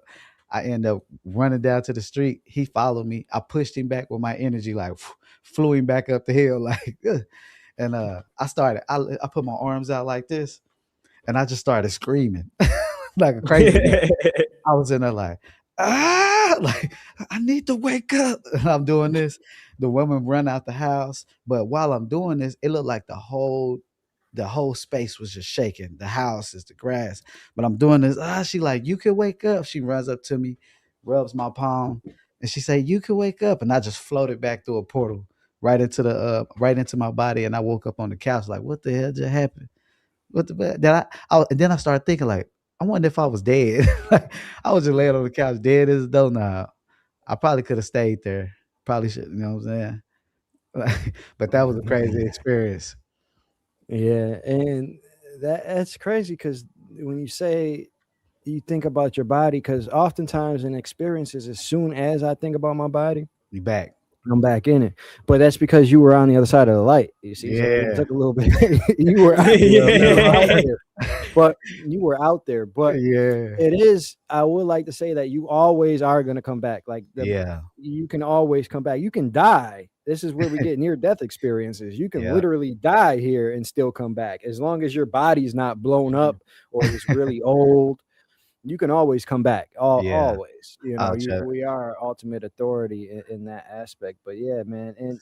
But that that sensation of like, damn, am I gonna be here for a minute? And Yeah. that When that I was just when that I just comes was from because you know you have a mission to be here. Like you yeah. still this is where you're still supposed to be. Yeah. So Back when I that was would younger, come I back. didn't know nothing about like the because yeah, I think I was 15. That was like 20, 24, 25 years ago. I was having Oh wow. experiences that was like nobody could tell me nothing about. So I was like, shit, like I was scared of shit. I come out my body and I try to wake up and I'm like, and I'm still there. I'm like, hold up, what I ain't waking up? Hold up. Mhm. Yeah, because you didn't know what was going on. Yeah, Yeah, and that's yeah, why these things are so powerful because a lot of people have these experiences, but they don't know what's going on. So if you can find somebody that's been doing this for years and then they put you on game and it's like, okay, yeah, now all of a sudden you're ahead when you're having these experiences and now you have background and now you can evolve and to build on that person's yeah, experiences. And that's what this is all about. And I don't understand why when I started doing it, I got hate for it and motherfuckers yeah. trying to shut me up. I'm like, nigga, what? Like, ain't this all about evolution and Yeah, spreading the yeah. truth? Like, what are That's what you it's talking about? about. Yeah. Yeah, I had people do that to me. They was thinking that they was in my, hey, you can't be you talking about this and that. So and so talk about that. I'm like, y'all don't, it's like people don't see it. Like if they don't see it, they like say you started right now. Somebody that was doing it, they be like, he started doing it, and you came in and talking about his information. It's like no, this information is out here. Like it's when you experience yeah, the outer body, you're gonna have almost the same information as that other person because you're gonna feel the same yeah, sensations. It might be different, a little different, but you're gonna experience the same things. You know what I'm saying? And people yeah, were coming at me, they and was yeah. yeah. There's same. Out leaving your body has been around for forever. The Emerald Tablets of Mhm. Thoth mention this. If you lay still long enough, you'll leave your body. I Yeah. just seen a 17-year-old kid on Instagram talking about if you do this, you will leave your body, and he's never even Mhm. heard of anybody else. Like people Yeah. know Yep. this, and trying to hide it or gatekeep it is like crazy to me. Yeah. But but yeah, but um. What else was I gonna get on? Oh yeah, and another example is you told me that you've been to a place that was called Neo something. Oh, Where was Euro that? it was called Eurosoul. I wasn't gonna Oh, talk about it because Eurosol? I was like Oh yeah. I was telling you, I was like, I wasn't gonna tell nobody about it because I was like, they're gonna be like, "He biting off a, alchemist." Nah, but nah, it's Yeah, but not that, like, It's things are real on the other side, yeah, man. And a lot of times now I found that interesting because I was in a place, it was Neo Soul. So maybe this is a naming structure of other cities or something yeah. like that. Yeah. Because So what was Eurosol like? even in the experience when I experienced, it's like they told me right off the bat, like I'm sitting and I'm chilling. It's like futuristic, but also naturey. I don't know if that make like you know what I'm talking about. Like it had like this nature vibe, but it still was like super future. Like the cars, the buildings was different, the structures, but it had like big trees and it was a field that had these big old trees and these weird looking plants. And it had this you could go to another place through like a I don't know what you would call it, like a gateway type of going to another. It's like they could travel to another. Say if it's like the United States, they want to go to they in California. They want to go to Yeah. Texas. They could go through this like portal type thing. Like Hmm. and that That's was a how it real was. I'm That's like, how it was when everything was open up.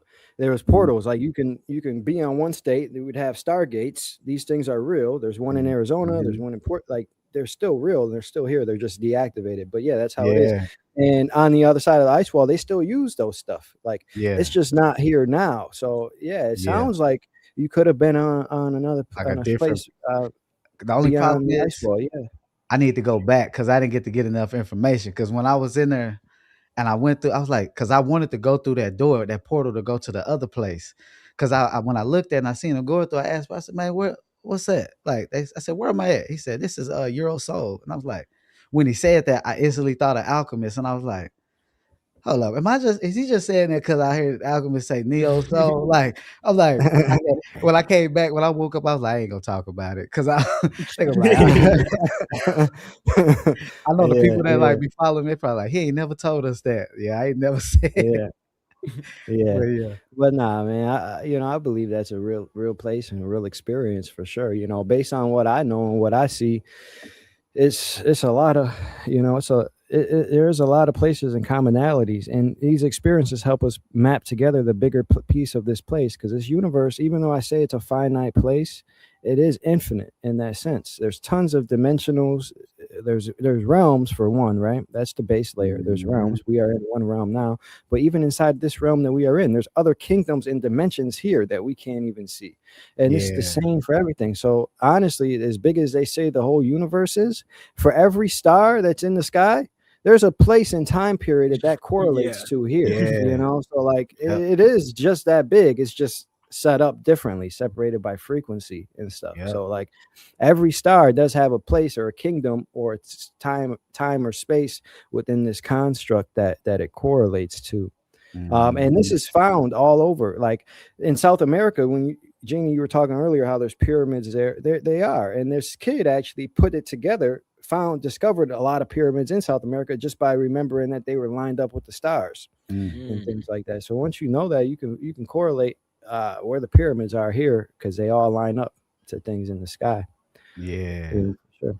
yeah. All right. Shapeshifter says, guys, asking you again, have you met those green beings? I couldn't go back again. Don't even know who they were. Green beings. I've seen some green Yes. beings in the experience that I had, but they wasn't like I don't know what they were. They were tall and real skinny. Like they had like them like they was just super skinny. Almost looked like reptilian, but not. You know what I mean? Like the I mantis don't type beings, or no? That might have been, I don't know, because it was like in this experience, it was like three different groups. It was like one that looked kind of human, and then the other ones they was like tall and they was green, but their head was shaped like they was like real Mm. fucking real tall. And it was another they didn't talk like through their mouth. They talked telepathically, but the other ones talked like it was different. It was like weird. But that's the And only it's funny when you say that there is human like beings with you too, because sometimes when I'm with these ETs, they be with human looking yeah. Mhm. extraterrestrial. Like I was with You go to one, and it was a guy that looked like Bruce Willis. He was like the leader. And then there was another guy that looked like Tim Duncan, just tall and yeah. black. And then they were with this purple ET. And And that the sound purple like ET was talking to me telepathically, telling me things. And how then did the that white purple one man, look? How did it that was purple one like look? crazy. Like I've never seen anything like this. She was purple, and then there was like like things sticking out of her skin, and like a Mhm. black patch underneath her eye. It was Mm. like, where this bone is, it was Yeah. like black and like sticking out a little bit. And Uh, she looked absolutely insane.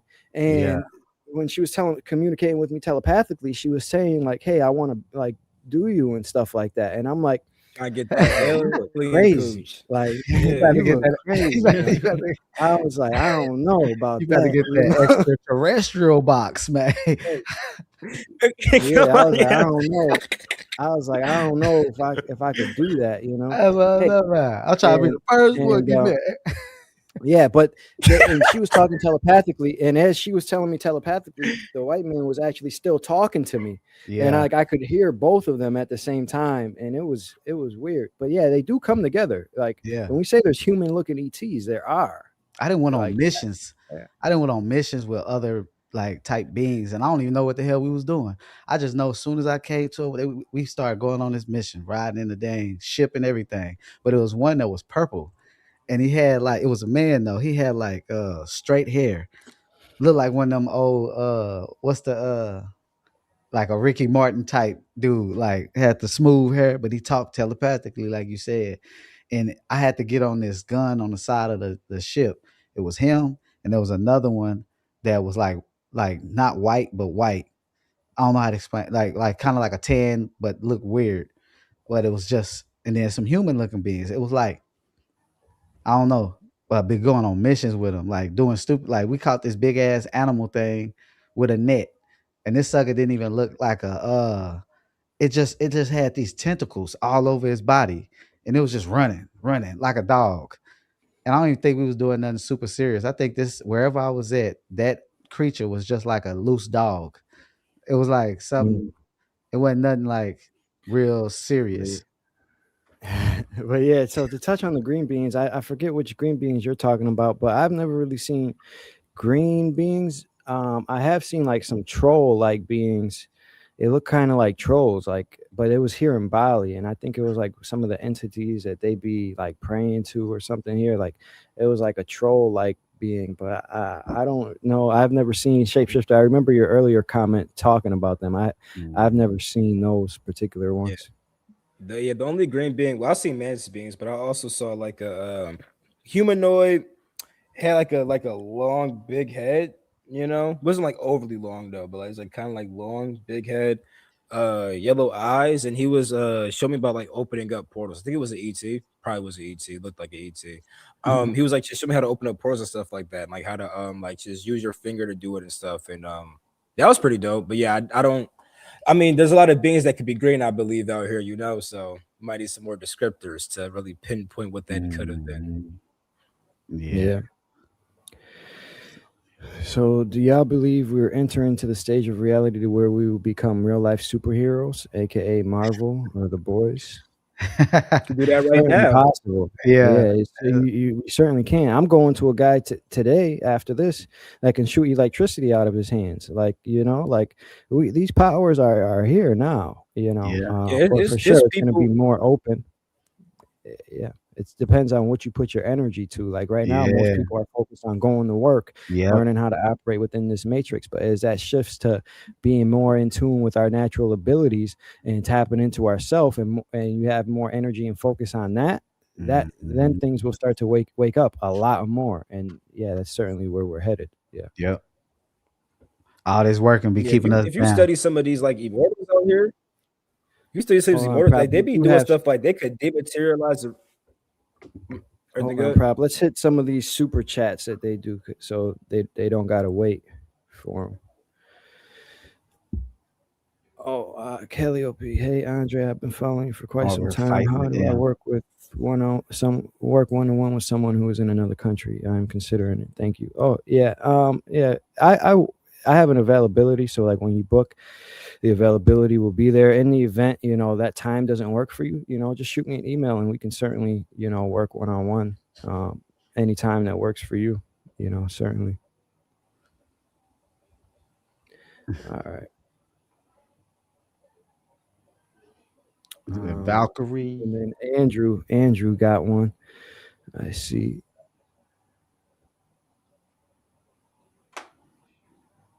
Andrew says, "Do Genie Dot want to talk about his bounty hunter days? Pretty interesting." Yeah, I could share some stories. So I'll just kind of, I guess, state how I got into this. Start leaving my body. Uh, Contrary to popular belief, I actually didn't encounter negative beings that much. It's actually pretty rare. And in fact, I'd be mad. I'm not seeing nothing. Like I'm not my body. I'm not seeing nobody. I didn't know what was going on. Right. Over time, though, like I would start seeing videos of people like talk about like spiritual assassin, whatever the hell or whatever the heck. Yeah, I got my first slip up today. But anyway, people talk about that. I'm like, okay, that's cool. I wouldn't like look into it much, but over time I started like sometimes I might have an encounter like a shadow being, right? And I'm like, okay, I'm gonna try to fight this thing. Mhm. Over time, I'm like, yo, I kind of like this because like I always been into like ninjas and like assassins. I always love that stuff, but I know why now. off of past life stuff, like yo, like with Yeah. swords in real life, I could go crazy. I never learned about how to sword fight in real life, but like my sword ability is actually pretty good because past life stuff, right? So I Yeah. always been interested in that type of stuff. So when I found that this was like a Mhm. thing that people talk about online, I'm like, okay, I'm gonna start like trying to hunt down beings. At first I would just let them come to me, but I wasn't even encountering that many. Over time, like I'm gonna go hunt. I'm gonna go hunting for some. Like remember the one time I went on like a real I hunt. used to do that. I was like, yo, I'm gonna leave my body and go to like a dark behind place and just try to find like something to fight. Um, and what happened was I left my body and like I was like in this like dark city and I'm seeing like these. It was like Oh, this good like morning. shadowy like woman who's like jumping across like these houses and there's like a water tower at some point. I'm chasing down like, oh yeah, I'm about to get her. Because like she was like going house to house to like drain people or something like that. So I'm like, oh, I'm about to get her. I hop up on a water tower. I try to grab her and like rip her apart, but she just disappeared. I'm like, dang, like I'm not getting no game for real, you know? So over time, I recognized that maybe I should find people that are in lower states because I learned over time that typically lower beings might hang around people in lower states. So I would try to just explore people's houses. Sometimes you might see a lower being there, may not. I was just hunting things like that. And then as I got closer with like other like higher beings, they would talk about like demon hunting and I would get like assignments sometimes like sometimes I could be in a dream state and they're like yo go like hunt this whatever the heck. I'm like yeah, and like there'll be like a picture like in the dream but like now I'm aware and like as I become aware like the dream kind of falls apart and I'm kind of somewhere else. I just start looking for this being. I should start hunting that, you know. So I started getting like missions at some point, and I would be on and off demon hunting. By the way, I wasn't like always just like demon hunting like, for years. No, it'd be like on and off, you know. Like, so yeah, I started getting like actual like bounties, low key. I'm like, oh, this is like really lit. I could like just like choose to like I can choose to align with certain beings. They'll just give me stuff to fight, you know. Um, but then I started interacting with like more angelic like beings and they would teach me a bit deeper about like how negative entities actually work. This is what I learned about how like when you hunt certain beings, if like a demon is popping up like in your room, for example, and then like you kill it, it typically goes back to like its own dimensional space kind of a thing, like where it exists at. You have to go to that space to actually like kill them fully. So then like I had to start training how to actually go to lower spaces, like where it's gonna be like full of demons. So that was a whole entire thing of conquering fear and all these different kinds of things because just being inside those spaces, bro, you just feel like pressure, bro. Like imagine you walking in the hood get full gang activity and like you just by yourself. It feels like that kind of pressure, but like times 10. You know, I had to get really comfortable with like fear and stuff like that. And like it would suck when like I was like, if I already had the intent to demon hunt before leaving my body, it was hard because as I'm about to leave, I'm just thinking like fearful stuff. I'm like, this is not a good state to be inside of. So over time, I started seeing how this is kind of like why am I even doing this to myself? But over time, I was like, nah, I'm gonna face it anyway. So I did, and like it became easier. I'm like, I can Yeah. pretty much do anything, you know. So I started going to lower spaces to officially eradicate certain beings, but I had to do it a very specific way because I learned over time that some people are kind of meant to deal with certain entities like on their own. And if you just like get rid of the entity, because a lot of entities will come into like an open door. Like, let's say you are very depressed or very angry, very lustful, that's your open door, right? Yep. And sometimes if you get rid of like the entity attachment, they'll just bring back several more entities and just make it worse, you know?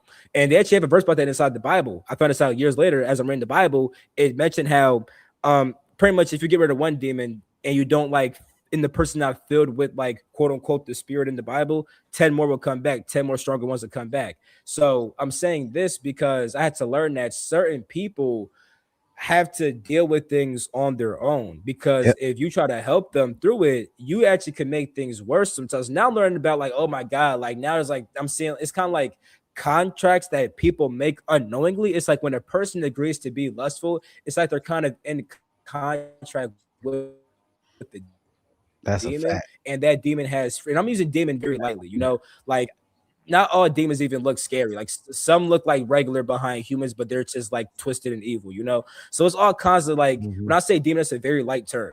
Yeah. But different entities have like kind of it's kind of like contract with the person that you can't avoid it. So there is that thing I have to learn. I have to learn how to help people raise their frequency opposed to just fighting the demon itself. Yeah, Now you raise your Yeah. frequency, the demon's not even around you anymore. It can't feed off you anymore. So you have to go through that's Mhm. a those types of fact. things.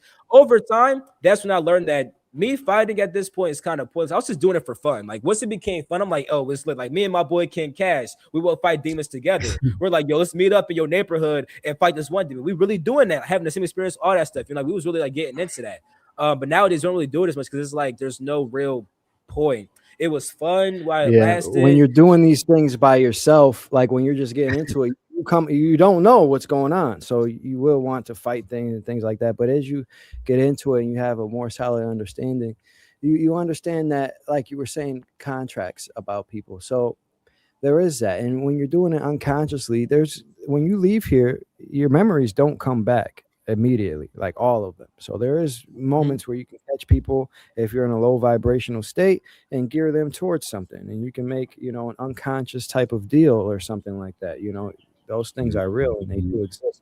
And any being that you run into is just going to be in forgetfulness more and not step back into the truth. They are limited because everything is Mhm. relative to the frequency of the observer. So these beings are even limited in terms of things that they can access until they step out of Mhm. that and return back to unconditional love and integrity. So they're even limited to around these lower realms. And that's why they seem like bullies, because they've been dwelling down here for so Mhm.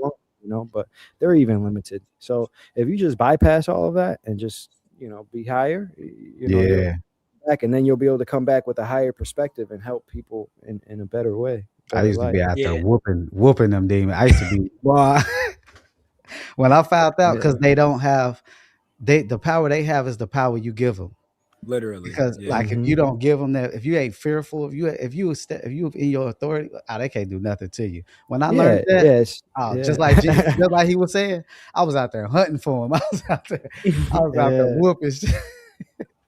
Yeah, it got to a point where, like I said, because that's why I was like, yo, most of my experiences were negative because I always knew that I'm a god. Like I would come out like when I leave my body as I'm younger, I'm like I'm a god. I could do this, da da da. So I leave my body thinking I'm a god. If I'm a god, I choose what I want around me. So I didn't really want negative beings at first. So I didn't really see them like that. Like I noticed that the reason I didn't encounter negative beings was because I wasn't on that low frequency. I had to literally lower Yeah. myself to get there. Um, Mhm. and yeah, over time, you got I started learning certain powers. Like I call it a kind of shite. It's kind of like what it sounded like when I learned out of body from like these godlike beings. Bro, it was so powerful. Like it was once I left my body. Listen, being chasing me, I'm like, I'm running, not because I'm scared. I don't want to completely obliterate you. I'm like, I'm trying to Yeah. stop this fight. I'm running like I'm trying to fly away. This starts on my behind. I'm like, oh yeah. So I flew up higher, and like my form started like glowing, like with like it's like I was like very black, but like I had like these glowing blue veins. I hit certain hand Mhm. signs. I threw a blast down called a Kanashite, bro. Once it hit the ground and the being, the whole reality just kind of fell apart. I'm just in a black space, like, dang, I destroyed the whole reality. Like, it's like I'm really a god. Why am I fighting these petty demons? Now it's like if I see a demon, it's just be gone. I don't even gotta try to do the little slice, cut. No, just snap, be yeah. gone, and it'll leave. And Because you have that authority. yeah, and another aspect to what Jeannie was saying, how they have to help themselves. You really do. Everything. We are all gods. The same way that he's saying he's a god outside of his body. We all are. So if you run into somebody that's creating their reality, even from a low conscious level, they have to be the ones to be like, to really be like, okay, I'm done with this. I want to seek this. Now, with that said, are you still able to guide people and help people and show them the light and show? Yes, you can, but ultimately it's up to them. They are creating their own world, their own experience. And an example of this is in the movie What Dreams May Come, where that girl dies, she kills herself, and she's in her own space, and her husband tries to help her, but it really was up to her to break out of the box and to go up. So it's really like we're all creating our own reality, and when you're open, and when you're not open, or you're closed off to a certain belief system or belief structure or anything, it is hard to get out of that. That's why the best belief system is no belief system, you know. Mhm. All right, let's see some other questions here. Yo, fourth eye, you trying to get your pet gnat, bro? I think it came over here to my area too. He done got over there. He done got over there. God damn. Hey, I did what one of them said. They said get some. You know what it was? What's crazy? I didn't know. I didn't know that they go in plants. It was a plants. I'm like, where the fuck? I'm thinking that that's coming from the fruits. They coming from damn plants, the soil Mm. that I got in the plate in my plate. I took them all outside though. Now I got the dang vinegar with the dish Dawn soap in the bowl. Try to get rid of that. Yeah. Word. But I All didn't know right. that. I just wanted some nature in the house. All right. Soul Clip says, how do you get over the fear while being in the vibrational state during meditation? Let's How do you get over the fear? So you have to understand that the vibrational state is literally just something's within you, because we are in such a low vibrational place here in the human world, and the other side is everything's frequency based. So it's literally just your soul's frequency beginning to rise. um, More or less, that's all it is. It's just your soul's frequency beginning to rise. And once you understand that it's not happening to your physical body. I promise you, it's not. It's just your soul that's experiencing this. Like sometimes my teeth would be chattering so much, I'm thinking I'm having a seizure. And then I asked my partner, I'm like, yo, did you feel me shaking? She'd be like, no. I'd be like, oh, okay. So it's really, just your soul. It may feel like it's your physical body, but it's not. It's just your soul's rising. Once you understand that, that's what helped me. And then I embrace them. I say things like, I embrace these vibrations. I allow these vibrations. And then once you do that, they'll actually even out and become stronger. And then from that point, you're actually able to just leave and things like that. So, yeah. yeah. I'll say also, work on your root chakra. Like, and if you ever gonna do no crazy work, just say affirmations. Like I made a whole entire document to tune your chakras for out of body states, because your chakras are involved with that. They have different chakras do different things. When it comes to fear, you got to work on the root and the sacral, right? If you just say affirmations like stability, grounded, calm, and then you like make prayers like I remain stable as awareness expands and stuff like that, right? You will notice a sense of calmness inside of you. And what I mean, and I know it's for a fact because with me, over just 2 days of doing it, right? Like whenever I leave my body, I tend to be on my back. I hate leaving from my side. When I was like earlier in my phase, I would kind of just like shake myself awake immediately. Now, if I'm on my side, like I'm really calm now. I'm like, oh, I'm on my side. Yeah. I could try to exit right now.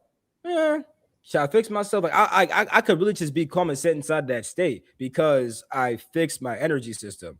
Like nervous system regulation is a real thing, but also just like chakras, like just making sure your chakras Yeah. function properly, because it's the root, it keeps you grounded and like keeps you stable even inside of expanded states. And the last thing I'll say also is with the vibrational stage, if you get rid of micro tension and you just develop your energy body more, that's gonna stop happening. Like if you look at like several different ancient cultures that have been leaving the body, bro, they mention why these things happen. A lot of the common stages that we go through are like really just beginner things that are signs of not developing your energy body.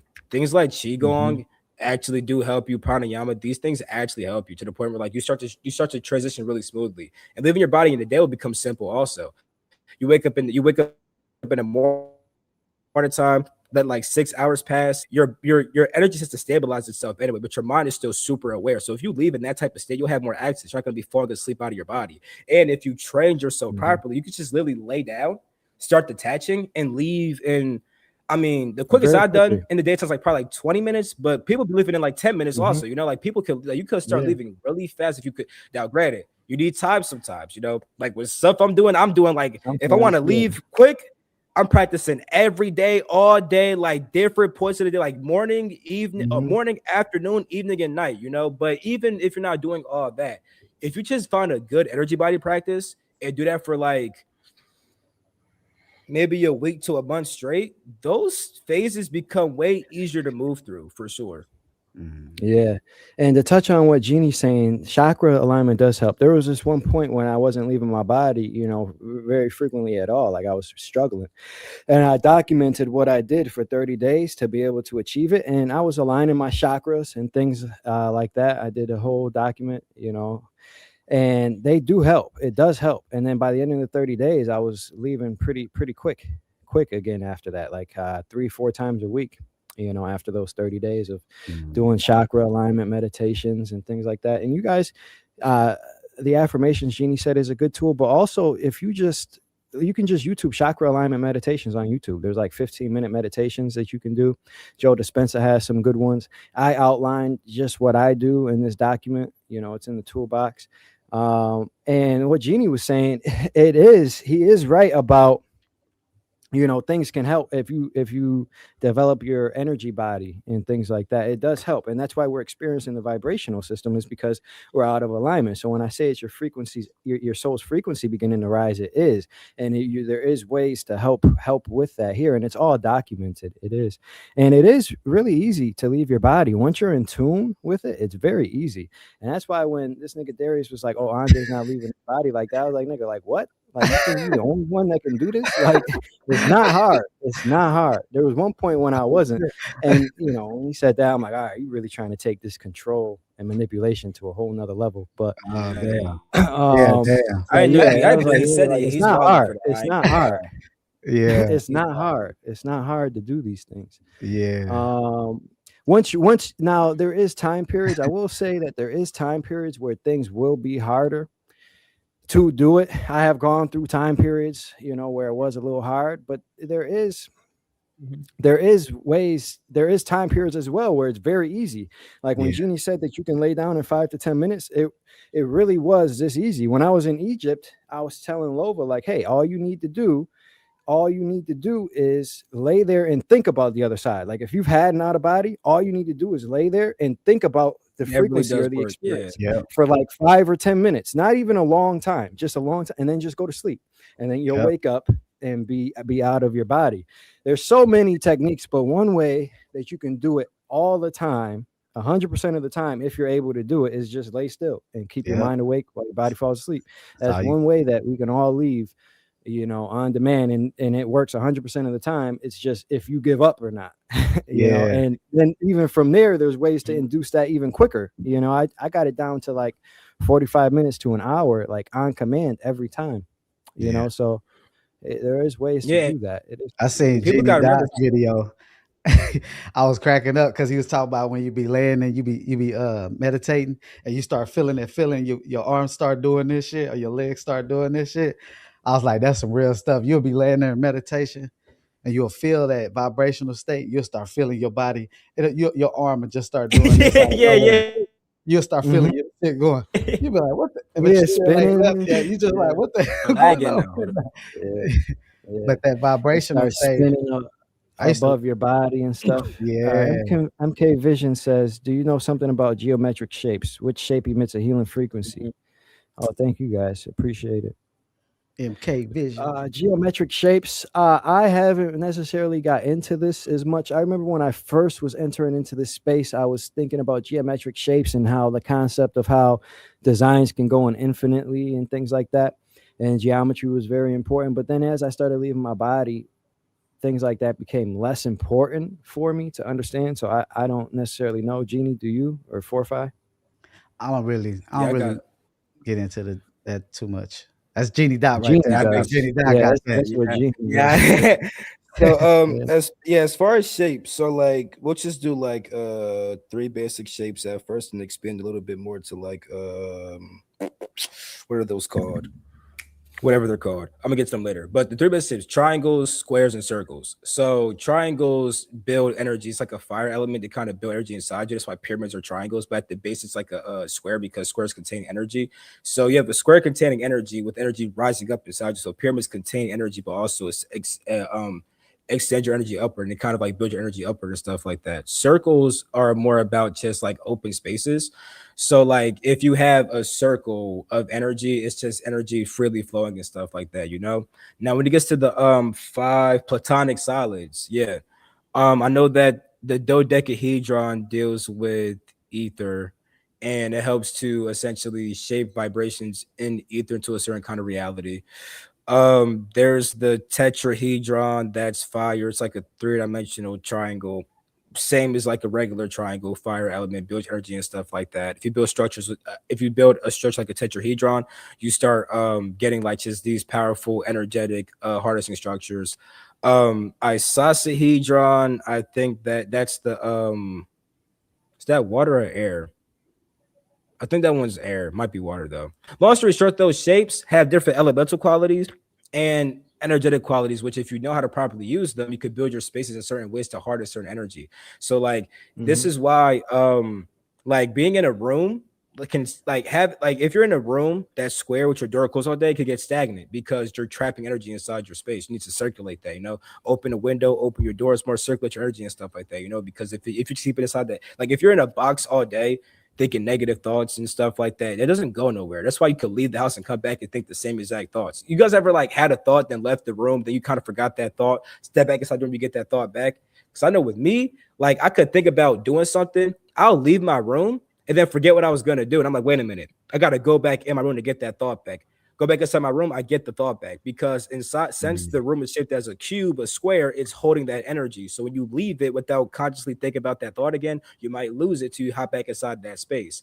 So shapes do affect how energy flows essentially. And like really, there's all kinds of shapes around you which you cannot even like perceive. Like there's so like when it comes to these dimensional spaces, you could see that they're shaped in certain kinds of ways that are just like I don't know what the frick to call these shapes, but like the way that they're shaped shows you how energy moves through them and stuff like that. You kind of begin to intuit certain things based on just knowing the three basic shapes of a circle, square, and a triangle, because certain Hmm. shapes are more triangle based or square based, etc. And you'll kind of get the intuitive notion. And if you want to build certain structures out of your body, you can try to get to geometry and stuff like that. But really, if you just think about building something, it's going to manifest anyway. So that part doesn't Yeah, really matter to me. that's Um, that's kind of that's kind of where I was getting at, where I was like, all right, from a human standpoint, these things do help, and when you're in a physical incarnation, understanding how these things play out, they do help. But then once you get outside of here, it's not so much that, but they geometry does play a big part in everything here. And this is, and what Jeannie was saying is how certain building shapes do influence things. And an example of this is I just did a sound healing inside of a soundproof pyramid.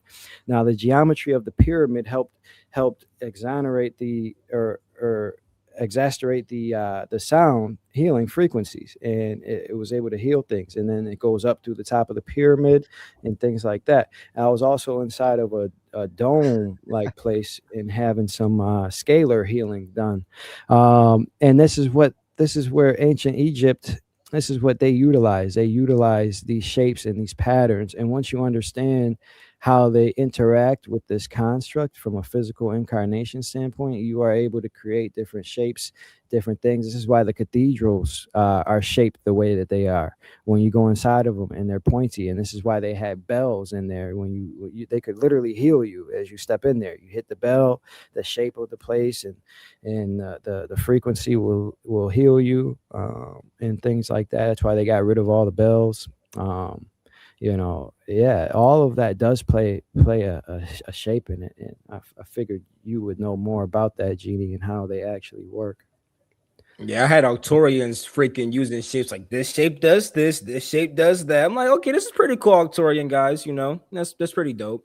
That's like during my Yeah. ET days. I was really hyped about the ETs. Over time, I'm like, oh, y'all are cool, but like these dragons though, they know a bit more than y'all do. It's like get obsessed with dragons Yeah, after that.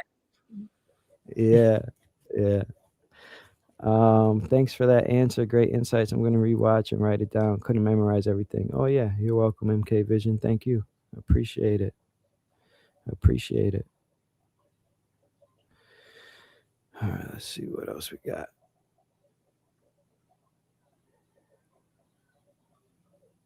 Oh, fourth, you muted. Yeah, you muted. I'll say I haven't felt that vibration state in a long time, like the real one when you first start and you be sitting there and your body be just vibrating hard. I don't never feel that, but I ain't gonna lie, I like the energy that fit. Like I feel the energy through my body when I'm laying Oh, down. you never Sometimes felt the vibrational stage? I have, but I don't feel it no more. Like I don't have that. Oh yeah, it I goes don't have. away. It Yeah, goes it goes away. away. It's Yeah. like I just have this cool feeling, and then it's like boop, and I'm out. But it's like I Mm. kind of once I do get those, if I ever do, I like to play with it. You can just lay there and just Mhm. go throughout your body and just let it just, but you'll pop out if you do that. Like That's kind of a technique because you just be playing with it, and you'll just be like, bloop, Yeah. you'll just pop out because the energy I is like too. those feelings and sensations too, man. I just like to Yeah, sit in it. I'd be like, yes, it's yeah. here. Like, yeah, Hmm. I be let's get sitting that there. Yeah, yeah. manipulated. It really Yeah, feels good and yeah, blissful at some point. It's kind of like being on a shroom a little bit. Like, Yeah, I'm not saying yeah. to go ahead and take shrooms out there, but yeah, like when you on shrooms, you be vibrating and stuff like that. That's how it's supposed to feel with like OBEs when like you're not as scared. It's like calmer. It feels yeah, blissful. It's like, yo, this is this. I like this. Like, yeah. yeah, Yeah. Oh, you was talking about the Anytime you're oil out, thing. it's fun. Even when you're just out floating above your body, just like Mhm. that stage is fun. It's like, hey, I'm free.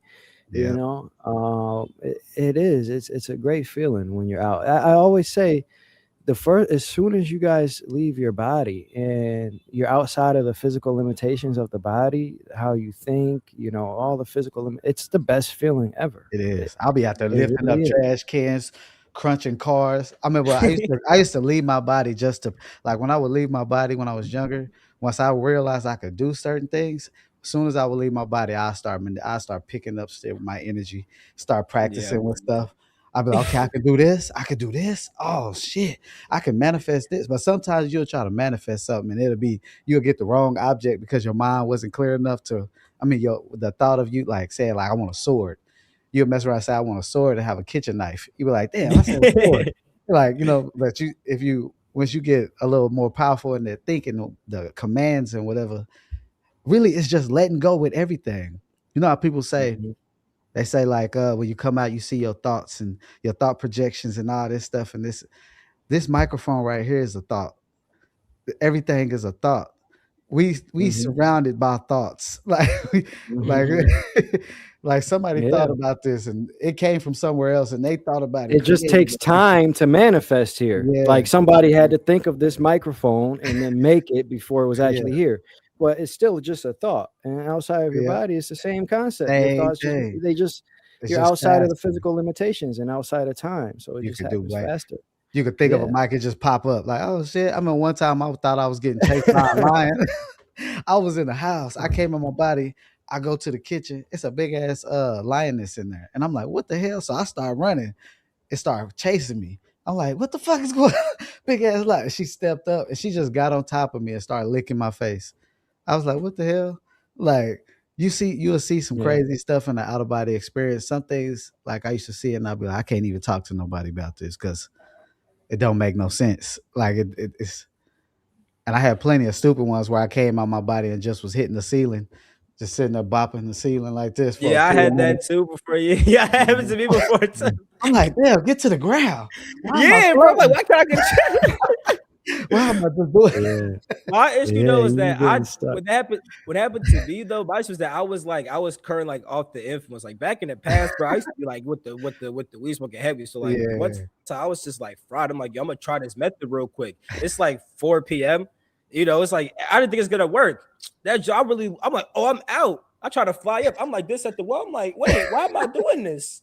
I'm like, oh no, I'm like, yo, I'm never about to like be on substances yeah, on my body ever again because you don't have that much control. It's Yeah. like yeah. control your Yeah, Because experience. control what I gone. found when you're in those spaces, that's like kind of where I was last week. So like when I said somebody was pulling on my leg and I was just kind of floating, unable to really get out, it's because the field of your body is not relaxed enough. So like you're not relaxed enough to be able to weaken the field that keeps your soul in enough. So like you'll be floating out, but like you're still attached to your body. But if you are able to relax in that state, you'll be able to break out free a lot easier.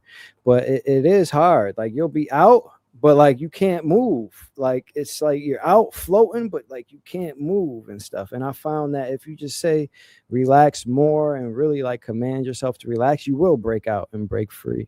And then you There can were bring times your when full consciousness there. yep, Yeah. there was time where I would come out and I'd be like, okay, I'm about to hit the ground and I'm about to fly. I'm about to hit the ground, I'm about to walk around this room and this and that. Next, I just start flying backwards, just going through walls. Just I'm just seeing different living rooms. I'm going through everything. Boom, boom. I'm like, what the fuck is going on? Why I'm just flying backwards? But you could command it and just be like, stop. And it'll just be like, you be like, okay, put me down. Like it's like you got to talk to yourself. It's like put me down. Okay, I'm down. Like even Oh, that's another good yeah, aspect. Yeah, for sure. because it's almost like All right, it's almost, they just do something, just taking you somewhere. Like, God damn, put me down. Let's But see if we got some other questions.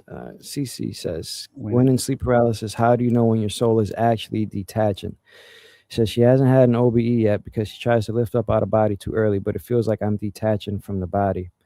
So when you're in sleep paralysis and you're leaving your body, you actually don't have to do anything. You will literally just detach. And when I say you will detach, you will feel it. It will feel as if you could just be out, like you'll know. Like you don't have to do anything necessarily. Like I know Robert Monroe and that they teach you to roll out and stuff. That's when you're not in sleep paralysis. That's like more so like when you're in the vibrational state or trying to shift your reality from this one to that one. But if you do it the sleep paralysis way, there's many ways to leave. If you do it the sleep paralysis way, you won't do anything and your body will just float up. Oftentimes you will feel as if you're physically floating. And you'll be spinning, you'll be floating out, you can feel like you're sinking through the bed. So like that's what you're waiting for. You're waiting to feel as if you're actually out, and it will feel like as if you are, and then at that moment then you can move. yeah. 4-5, were you going to say something? That's why I always, when I tell people about the sleep paralysis, people, they would have a sleep paralysis, they get scared, they see a shadow being and this and that. When you in sleep paralysis, it's like you loose. It's almost like you're loose in there. The You veil is can move off, that. gone. Yeah. So if something try to attack you, you can move your etheric body or whatever you want to call it, and you can because you can easily leave. But the problem is that when people be in sleep paralysis, they still thinking physical. So when they trying to leave, Yes. they so focused on their physical body that they sitting there like, oh my God, no, stop, wake up, Jesus. So they be terrified. But once you realize that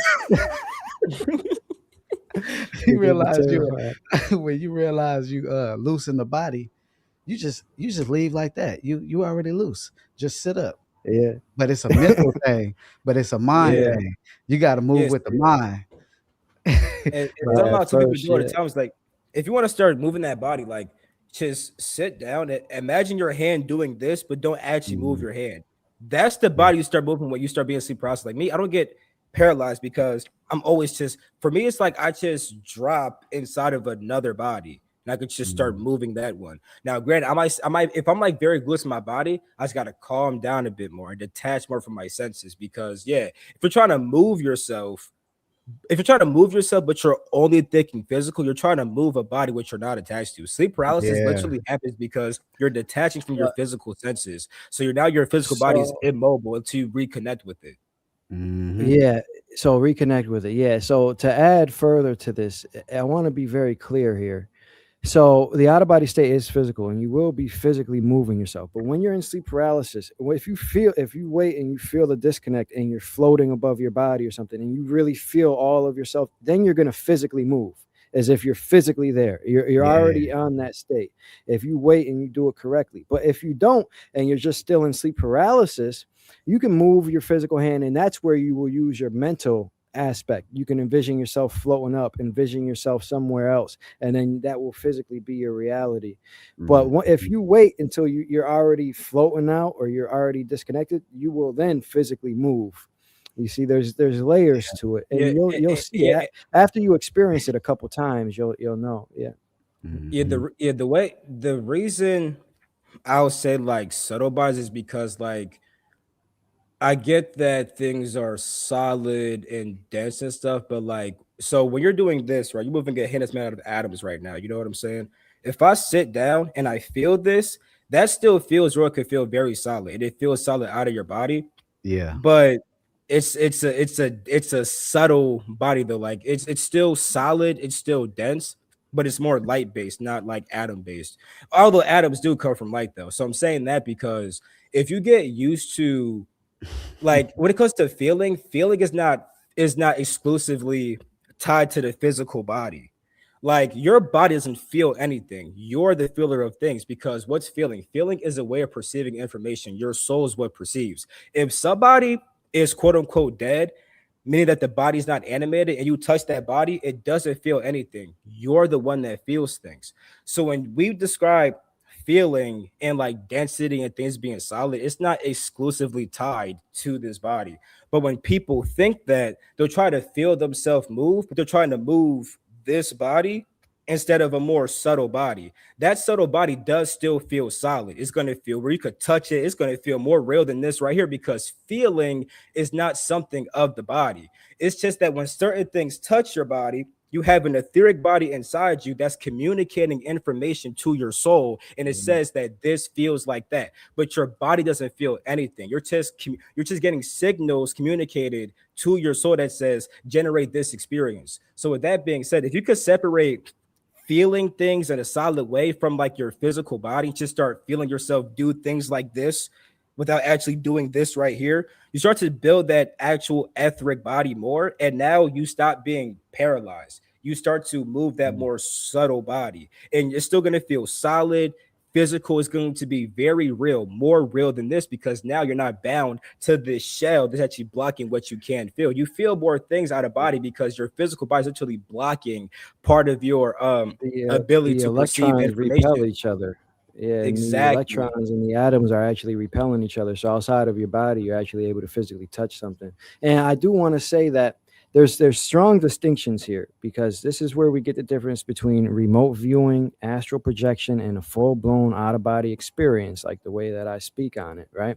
Now, when you're in these states and you're moving mentally, that's an astral projection state. That's not a full-blown out-of-body like I'm speaking of. But there is ways where you can go from an astral projection state, like if you're in sleep paralysis, you can, or the vibrational phase, and you're imagining yourself somewhere or doing something, you can do that. But then from there, if you want to have a full-blown out-of-body experience, you need to bring your consciousness fully there. And that's when I use commands and things like that. And then you will be in a full-blown 100% out-of-body experience by the way I speak on it. Another way to initiate a full-blown out-of-body experience is to wait in sleep paralysis until you are floating out, and then you will physically move. It's nothing mental at that point. Now you can still move mental through your intention and setting your will, and that's how you can navigate. But you will physically be there as well. Like you'll physically be moving and walking. That's a full-blown out-of-body experience that that we speak of. But if you're doing things mentally, that's more of like an astral projection state. But then once you get fully there, there's commands and things to use. There's tons of techniques and exit points, but that's the difference. And there's a big difference in things that you can access in these states. Remote viewing, your physical body is not really even shut down. Your consciousness is kind of just surfing and things like that. Like I've done that even before I left my body. I've looked through a straw and been able to see words and stuff. I'm like, okay, that's cool, but it's not really clear. Like, I'm like, all right, I'm not really getting nothing from that.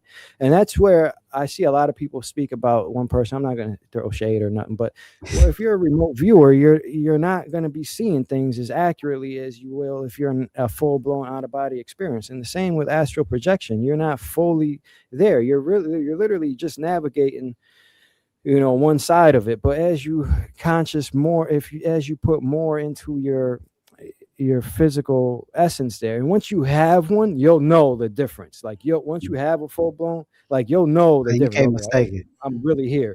I'm really here and focused. It's like a power-up. It's completely different.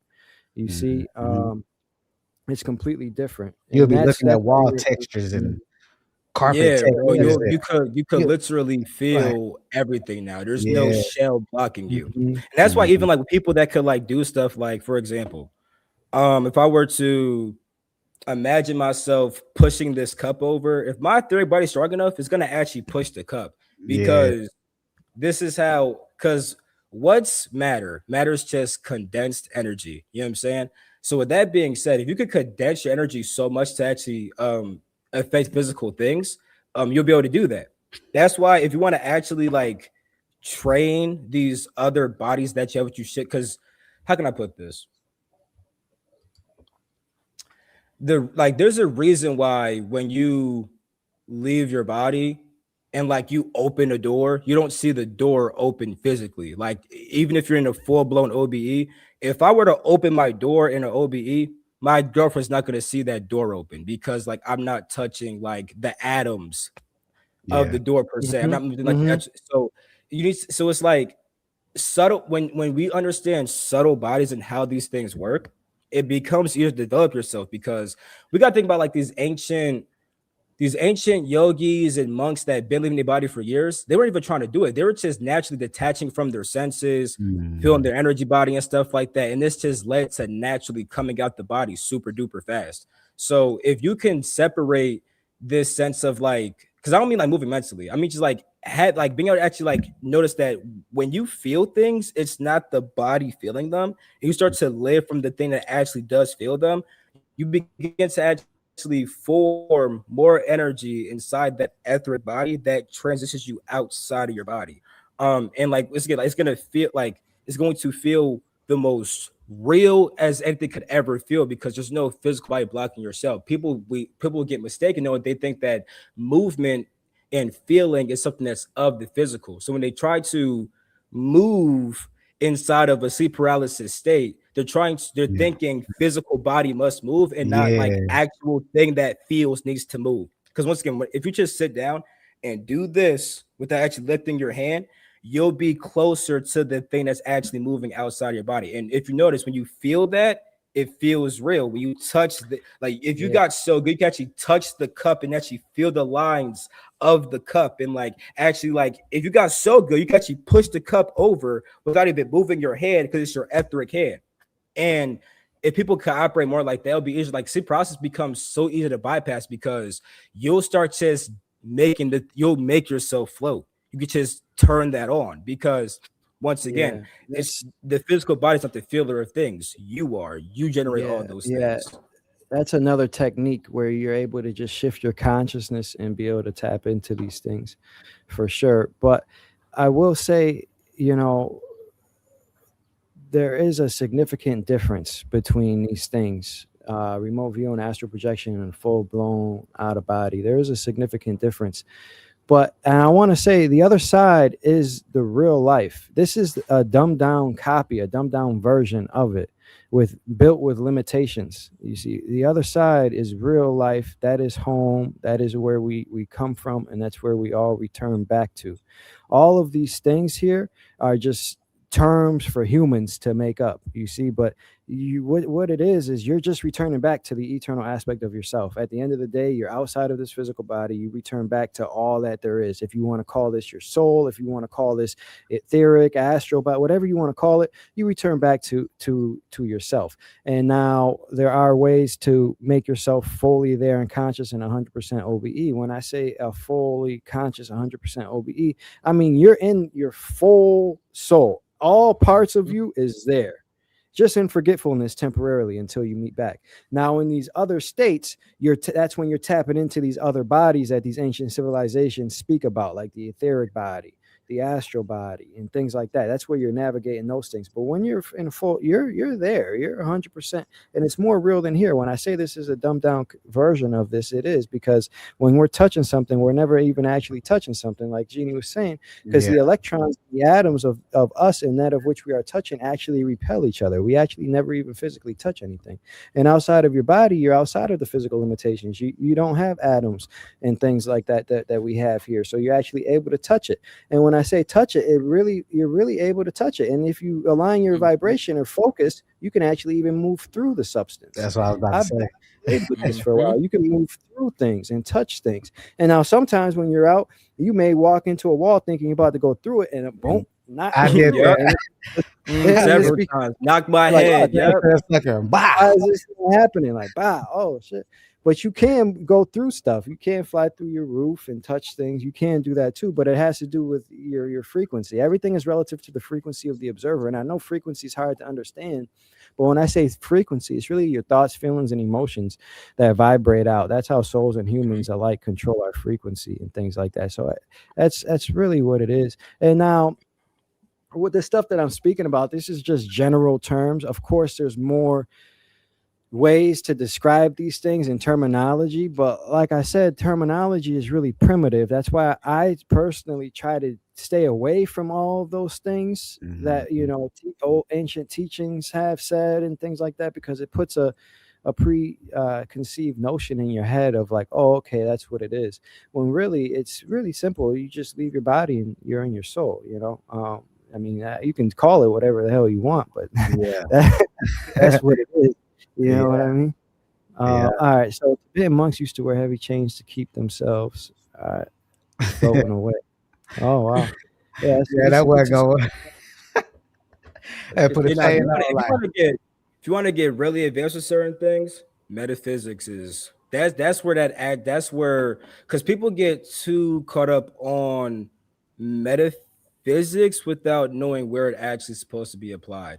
Like the way I live my life when it comes to like finding out reality and stuff, that stuff is cool and all, but it's like if you're not a good person, just living from your soul, none of that shit matters. Like mm, you could find out about all these secrets, but if you're a horrible person, doesn't matter like that, you know? So it's like metaphysics can help you a lot with trying to just understand the structure of why things are how they are. And that's where ancient teachings come into play. But even they'll tell you, like, that's not their main focus. Like most like when people, even regular people, like fuck the bucks and shit, when they start mhm. leaving their body, it just happened naturally at first. Yeah. They weren't trying to leave all the time. It's just like, oh, should I popped out? Like fourth eye was just leaving his body and stuff like that. You know what I'm saying? Yeah. And then metaphysics can help you be like, oh, so that's what this thing might be, that's what that thing might be, and stuff like that. But at a certain point, you got to go beyond the metaphysics of things and simply just be you. Even if that's leaving your body or being in body and being a freaking whatever the hell you want to be, that's the most important thing when it comes to all this. So, as a person that likes to study all that type of stuff, you got to also know that when you got to know when to put it down too and be like, yo, I got to live my life. And although I know how things are built now, if you're not a good person, you're not living from your soul, you're not following your purpose, quote unquote purpose, you're not just living for what you actually want to do, that stuff stops mattering because you're gonna pass away and say, damn, I learned all these things, but the person I was without a good person. And that's gonna feel worse than anything you could ever imagine. yeah. Now about what he's speaking about, when you guys leave, the only things that matter when you're having a life review or something of that nature, or even viewing a past life or anything that has to do with you, the only thing that matters is how you treated people, how you interacted, and the lessons that you learned from that. It will not, you will not matter if you have a nice house. It will not matter if you have a nice car. None of those things matter. That's really just the earthly stuff. Yeah, I still like all those things too, but it doesn't matter. The only thing that matters when you're viewing these things, and the only thing that is important, is how you treat people, how you interact with people, basically the love that you showed here and the Yeah. experiences that you gain from here. Because you can't take knowledge is the only thing that carries with you lifetime to lifetime. This is where we get the illusion of old souls and things like that. Those with that had a lot of experiences before, like Genie. He's a very old soul. You can tell just by listening to him. He's had many Yeah. incarnations as ETs or something. Like, you just know when you speak to these people, right? Yeah. It's because that's the only thing that carries you in this life. So if you're focused on this life as knowledge and wisdom and insights, that's going to be what carries with you. That's what you can take with you.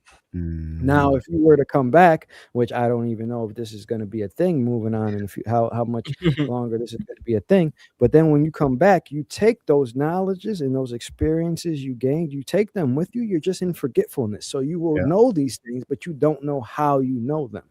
This is the same way when Forfai just said he was in this experience. He knows these people, but he doesn't Exactly. remember how he knows them. That's because Mhm. we're in the It's in there. forgetfulness. All of our memories not there, but it's still in there. That's Mhm. why all my life when I was in school, it felt like I was just relearning things. It was just like I was Mhm. remembering things. Like I wasn't being taught. I was just remembering things. Yeah. That's my whole life in school. Every class I was ever in, I was always the smartest one in that class. Always. Mhm. And it was just like I was just remembering things. That's why knowledge is the only. So I say that to say the vanity things, the attachments here don't mean anything. The only thing that is important is the wisdom and knowledge and experience that you gained in these experiences, because this is what goes with you. And as long as you value yourself and are nice, if things, a good way to think about this, how do you know you're living a good life here, a righteous life, and that you'll be happy when you cross over it? When you're doing something, if it feels good to you, if you know the truth, you know the feeling of, oh, that was wrong, or that's bad. It could be as simple as when you're making food for somebody else and you're like, oh nah, I want to put this on my plate instead of that. There, little things like that. Like you feel it. No, I'm just gonna be honest and you just know, and you just do things correctly all the time. That's how you know you're in alignment, and you're doing good here.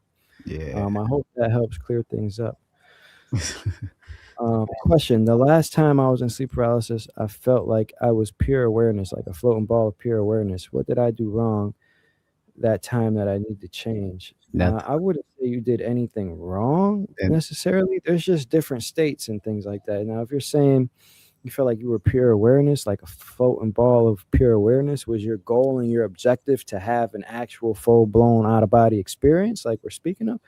Well, if you felt like that, you can transition from there to having a full blown out of body experience. If you You gotta find yourself condense in yourself, a state, really. say you can just command it. Say clarity now. I learned that from William Bowman because I was thinking of like all these long commands to say and stuff, but I I found would him and I was like, well, mad. he already got one.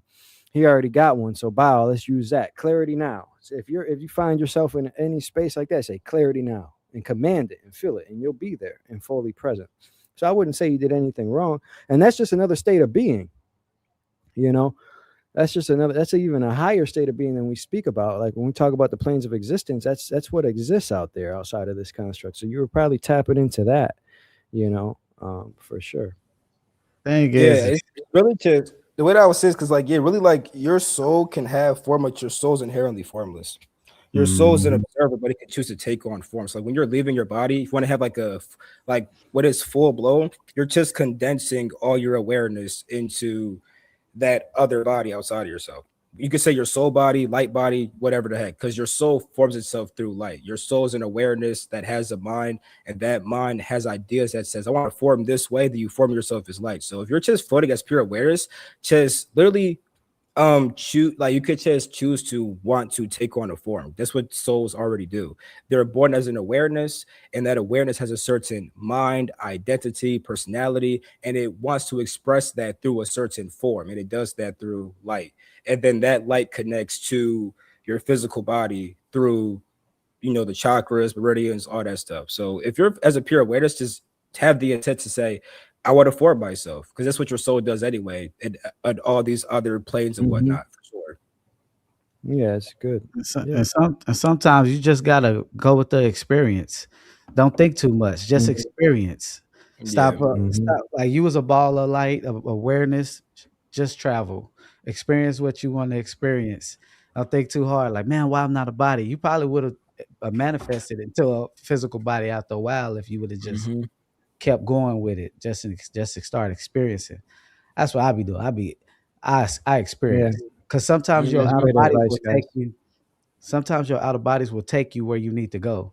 A lesson you might need to learn. So sometimes going with the flow is a good thing. Now, if you know how to target places and you want to go to places that you target, say do that. But sometimes you'll be put underneath little tests and see if you pass them. I failed a lot. So all that little fighting and stuff. But just experience. Just let the experience be what it is sometimes. I be having a bunch of people like, I think I had a lucid dream, and I don't know if it's a lucid dream or out of body. Experience the lucid dream. Learn how to navigate the lucid dream. Learn what a lucid dream is, so that when you start to be able to transition from the lucid dream to the out of body, you'll know how to do it because you'll know where you at when you in the experience. You'll know you're in a lucid Mhm. dream instead of okay, I'm not in the out of body. I'm in a lucid dream. Let me, you know what I'm saying? I just Now that's Mhm. actually that's really powerful, because yeah, like if you're in a lucid dream and you learn something that was really dope in that dream, does it matter if you're out of body or not? Well, I guess maybe if your mind, but like if you really learned something that helped you out and made you get an insight into yourself and how you want to operate, bro, if it's a dream, so what? That still helped you. If they made you a better person, that's Mhm. all that matters, bro. Because once again, there's people leaving Mhm. their body, and like these evil people that have cerebrals, they could leave their body, but they don't have access to certain things. So when they're getting out of body and stuff like that, like they're doing harmful things that don't help them and actually lower their evolution. Meanwhile, with somebody like you might just meditate one day and get a download and you feel better about yourself. You know how to better operate inside your life. So if you are evolving in your life, becoming a better person, you feel more connected with yourself in reality, that's what really matters the most, for sure. Yeah. And that's why I started, I did a thing with lucid dreaming, helping people induce lucid dreaming. Because that's another gateway to the other side, too. If you become aware in a lucid dream, you're able to command yourself to pop out. Like becoming lucid in the dream is one of the gateways, you see, because once you become lucid in the dream, you're able to command more clarity, bring yourself fully there and present, and then you'll be in a full blown out of body inside that dream. Or at that point, you can command to go back to your body, float out of your body, be in sleep paralysis, float out and have an OBE that way. You can even pop the dream and get out and step into base reality. Because dreams are essentially the other side. The other side is defined as things that we can't see here, the other side of the light spectrum. And what is that? That is a dream, because our souls are constantly creating things. Dreams are just your souls creating a dimensional space for you to have an experience. And because our souls, our consciousness never sleeps, just these physical bodies do. So when you're sleeping and you have a dream, it's still creating a space on the other side. It's just how aware are you? How much awareness do you have in there? And once you're able to bring your full awareness into there, you're then able to, okay, let me get out of there. It's just another space, another method to get into. And dreams is all good, and it makes it fun to go to sleep. When you tap into these skills to lucid dream or leaving your body, everything is now fun. When you go to sleep, you look forward to going to sleep. Just last night I had a dream, or yesterday I was taking a nap, I had a dream in there. And in dreams all the time, there's always signs for me to like leave my body. Like I was in this dream yesterday, and we were going, somebody had something to show us. So I was in an elevator, and the next thing you know, I get an invitation to go somewhere. I'm like, all right, yeah, I'm about to know this top secret stuff, right? But I was still in a dream. So like I wasn't really conscious. And then in the dream, there was like these bases and people were there talking, and then they would disappear. And I'll be like, oh damn, this is some out of body shit. I was like, I'm about to leave my body. I was like, oh, I'm about to leave but I was tired. I didn't really want to. So I was like, nah, I'm not really feeling this right now. I was like, let me just go back to sleep. Like, let me get out of here. Let me go back to sleep. Because it was starting to happen. And as these people were disappearing, I felt the sensation of me leaving my body. And I was like, oh no, I don't really want to do this right now. So I shut it down. But there's and dreams are just another gateway. Yeah. Oftentimes in dreams, people will even come in my dream. Yeah, my grandfather's appear. Well, not my grandfather's still alive, but I was in a dream with him, and then all of a sudden he turned into somebody else that I knew on the other side, and he was like, "All right, wake up! Now it's time for us to get out of here."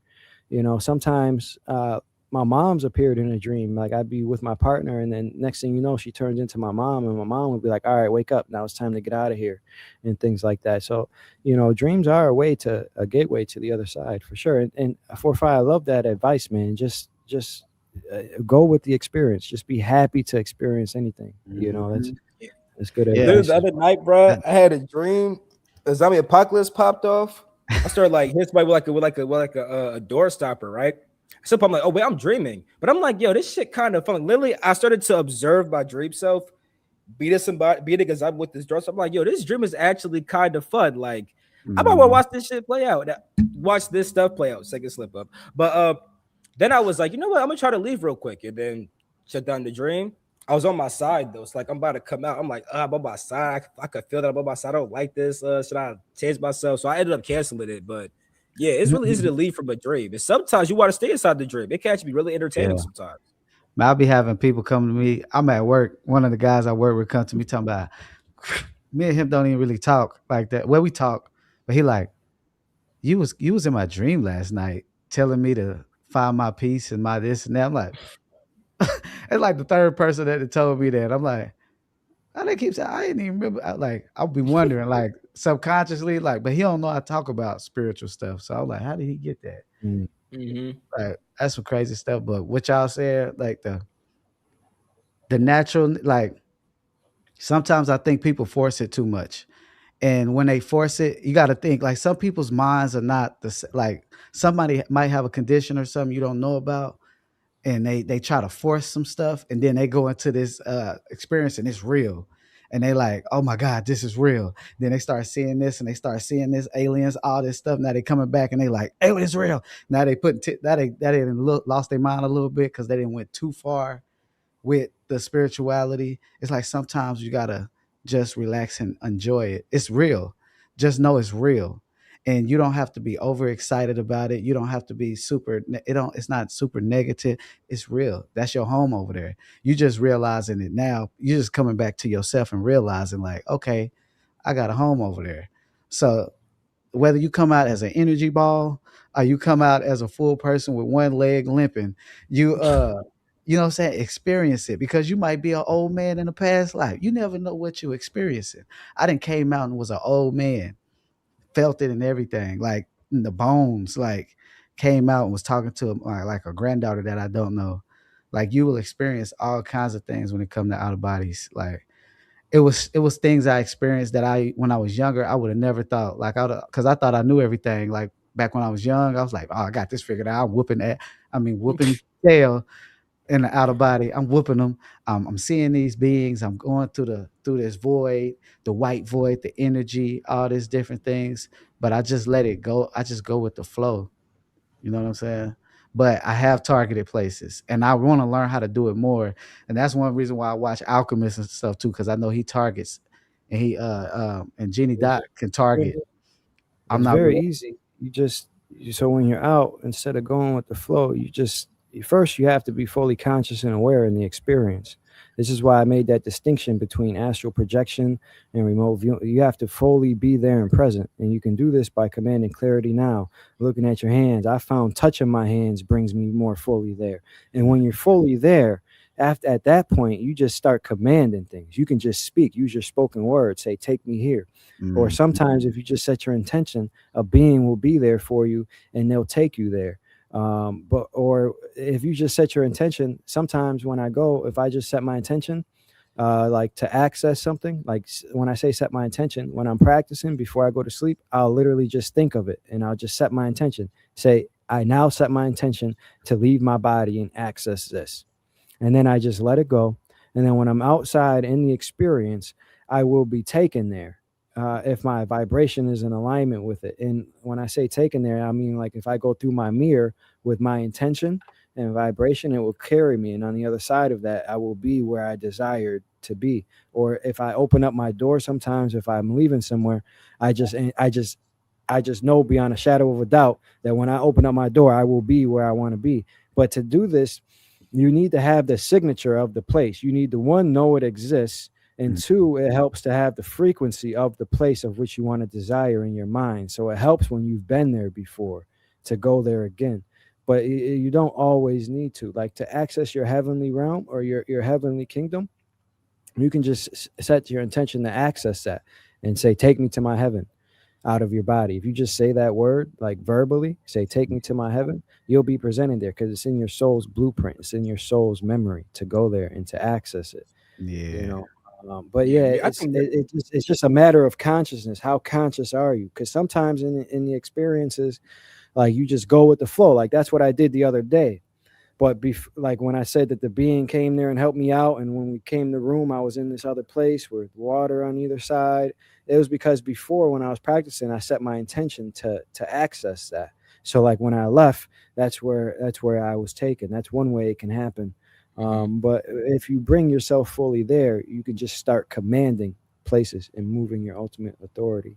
Yeah. Yeah, I think mirror is one of the easiest ones. You literally just put your hand on that jaw, like, yeah, I want to go to this place. For me, the mirror starts to like get wavy and stuff like that. I'm like, okay, it's right. I just walk through it. I'm there. I'm like, okay, this is lit. Other times too, like you said, alchemist, how like if you have like a subtle intent and just start like walking down the street, sometimes reality just kind of forms to the place. It's like, oh shit, like I mean, oh Mhm. snap, Yeah. there's lit. Yeah. But yeah, that three strikes we out. I'm gonna stop talking now.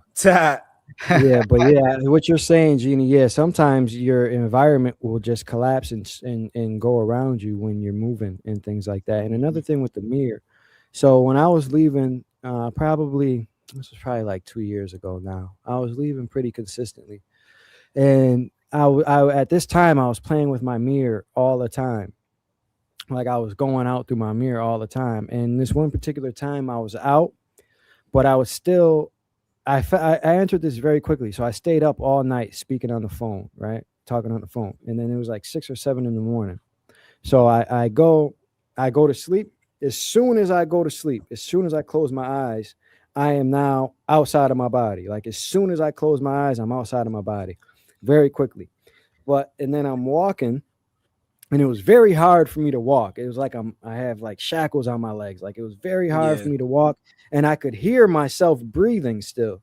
Like I could hear myself breathing still, and I'm like, damn. So that must be me in sleep paralysis. Like it was hard for me to breathe. So like I was still feeling my physical body, but also, all right, bro, get that out of here. This is not that frequency for that. Like this is not even the place for that. Like who Yeah. you think you are? Like you're in the presence of, like this is some elevated stuff here that we're talking about. Get that out of here. Now, and then as I'm in the mirror, I see myself in the mirror. Now I fell asleep, just in just my underwear. But as I'm in the mirror, I see myself, and I had an outfit on that I previously had on, like that I was wearing pretty frequently. And I seen this, and I'm like, all right, let me try to get into my mirror and get out of here, because it was hard for me to move. So I thought my mirror was going to take me there. Like as I get there, I'll just be out and we'll be free. Well, nah, Nick, because as soon as I went through my mirror, I was instantly back in my body, and I was like, damn, that didn't work. So you do have to be free, and it is frequency based. So like I did go through my mirror, but then I was right back into my body. So there's some times when you go through the mirror that it doesn't really help. That's one It's like thing. it's like you weren't separated enough. Like if you're like moving in shackles, hearing yourself breathe, it's kind of like you're still testing your body a bit. So like try to go somewhere could have just sent you back. It seemed like. So I don't think I've ever been through the mirror yet, but yeah, I just be in the experience for a long time. Yeah, if you don't know about these things, like it would take you a long time to understand, like, okay, let me go through my mirror. And how I even knew about the mirror in the first place was I was watching this testimonial of this girl, Shira, I believe her name was, and she was like, she went through her mirror, and I was like, oh, all right, let me try that. And I went through my mirror, and everything was good. But yeah, it takes a long time to figure these things out, for sure. Mhm. Yeah, I be like, people used to ask me like, how do you stay in the outer body so long? When I'm in the outer body, and especially if it's like a normal like environment, I'm there and I'm aware, and it's because I'm there. I'm present, just like here right now. I'm present right now here in the moment. So that's how I think in my outer bodies, and it makes it to where I can stay in it longer. It's like I'm here. I don't need to. I know I'm in the outer body, so let me just experience this. Let me see what's up. Let's see what these people talking about. Whatever you experience, you know what I'm saying? You just gotta, it's all about relaxing. Like you just gotta surrender. You're like, hey, look, but what one thing people don't realize, our spirit, our energy is massive. Like you are very like like y'all too, everybody on here, way more powerful than y'all think. Like it's so much uh what you can do as to who you are. Like even when you go into them realms with the Anunnaki and they tall, you can make yourself the same height as them. It's like we'll be looking at them like, oh my God, it's so tall. But all you gotta do is in your mind go, oh, let me go ahead and get on their level. Like it's so easy once you relax and let go and you just all right. Cause I did that. I was looking at them like, hold up, nah, I ain't gonna be looking up at y'all like that. Hold up, let me get a little taller too.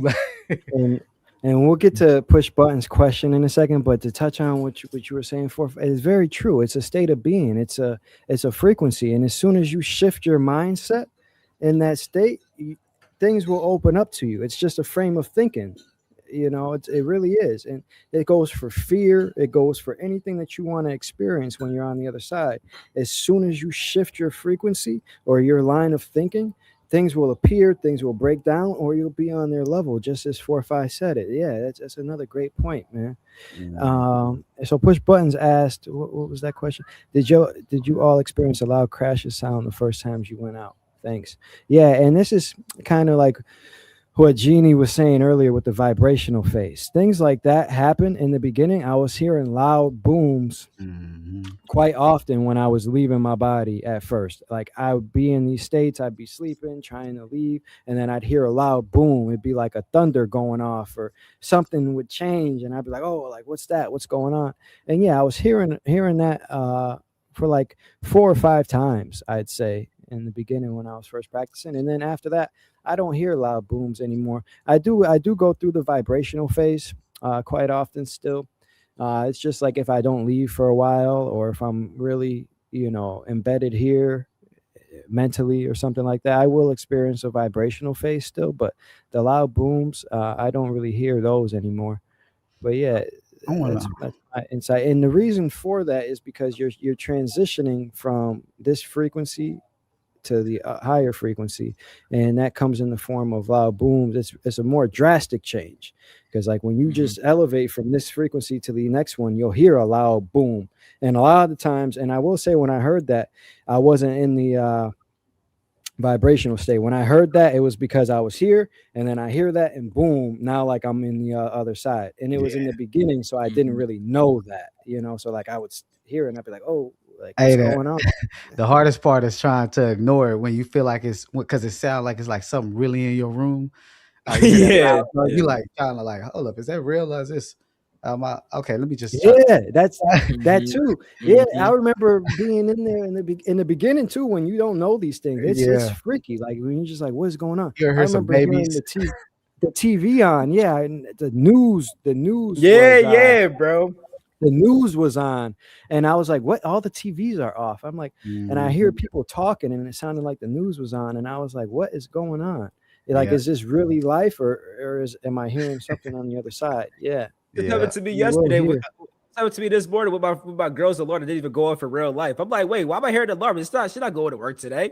Yeah. And it's been times like I'm about to leave my body, and I'm hearing like my phone on YouTube. I'm like, YouTube? I'm not watching no YouTube right now. What are we talking about? Like, I remember the other day or a couple of weeks ago, I was listening to binaural beats, right? And I'm about to leave, and then all of a sudden it turns to like some rock music. And I'm like, oh damn, the binaural, I must have been out for a long time. Like the binaural beats is over.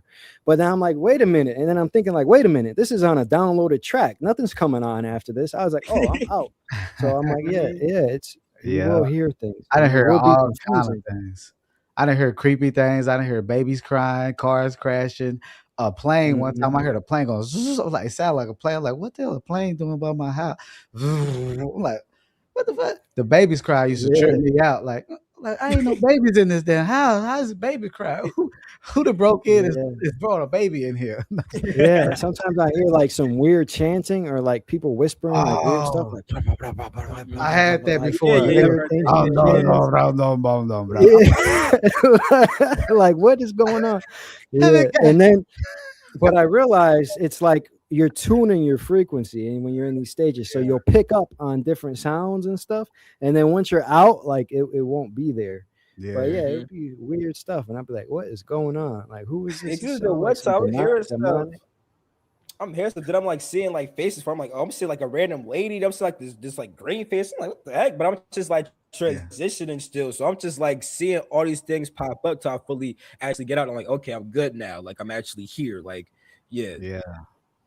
I was having that happen, and then I'll start getting my vision. Next, something just walk right in the room. I like that one I was telling you about the horse. Just walk right in the room. You sitting there laying like, what the fuck? How the horse get in the damn house? I don't supposed to be in the house. And when you're in that in-between state, like there's so many ways and scenarios where you'll be in your body, like, or be leaving. Like sometimes you'll be going to sleep, you'll just become aware and hearing these noises and stuff. But I will say, when you are in that in-between state, or like in sleep paralysis, or like you're just aware and you're trying to leave, and that's when beings will start to come in the room, it is like, oh man, come on, like give me a second, like let me out. For real. Like, let me get out, like let me get out first before y'all start coming, because I'm in a real vulnerable state right now. Like I can't move or nothing, you know what I mean? Like, especially if you're on your side, you sitting on the side looking sideways, look. Yeah, right. Yeah. One time I was. You try to get your breath. One time I'm trapped. I'm trapped, right? And I'm trying to leave, and like I'm on my side, and I can't move, and I hear this witch lady behind me crying and stuff, and I'm like, oh man, like what? Not today, crazy witch lady. Yeah. Like Yeah. why are you here? And you Hey, can't move or nothing, and it's just like what's going on? I done had a full part. Um, I've been laying on the like on my side, and some woman, I don't know who this woman was, but I could tell she just laid behind me and put her arm around me. I could see her hand like, okay, this is a woman, but I'm laying down like, what the fuck?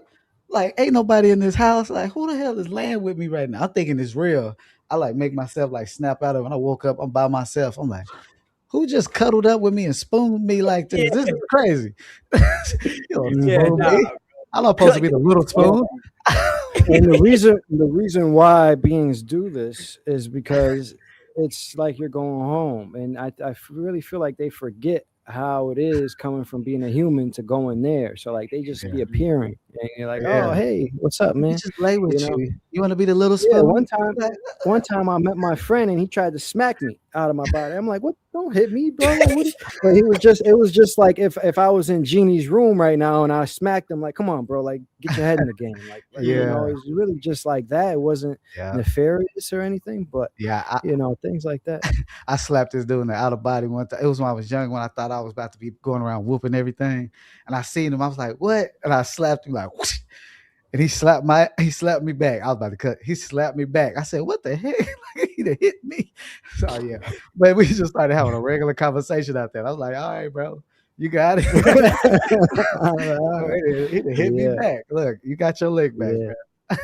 man. So I see somebody keep posting a question in here. Yo, Andre, how would I describe things like ADHD from a conscious perspective?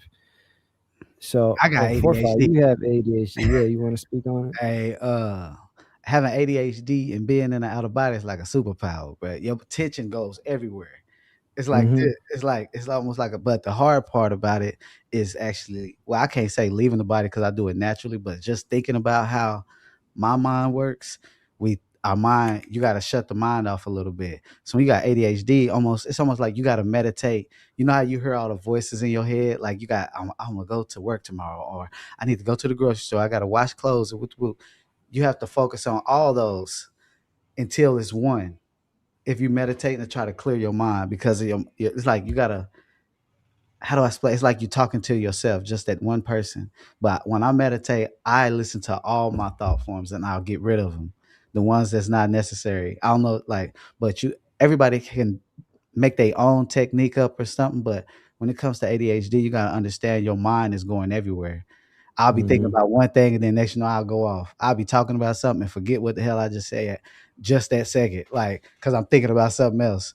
But when you actually leave your body, you go in the out of body state. It's like you focus on everything. You see so much, like Yeah, that's you. that's that's what I was gonna say is now oftentimes when you have these mental illnesses or something like that, it's not apparent when you're out of your body. But what I understood about ADHD, and this was just a theory, but it goes on to what you said because I never had nobody that left their body that had it.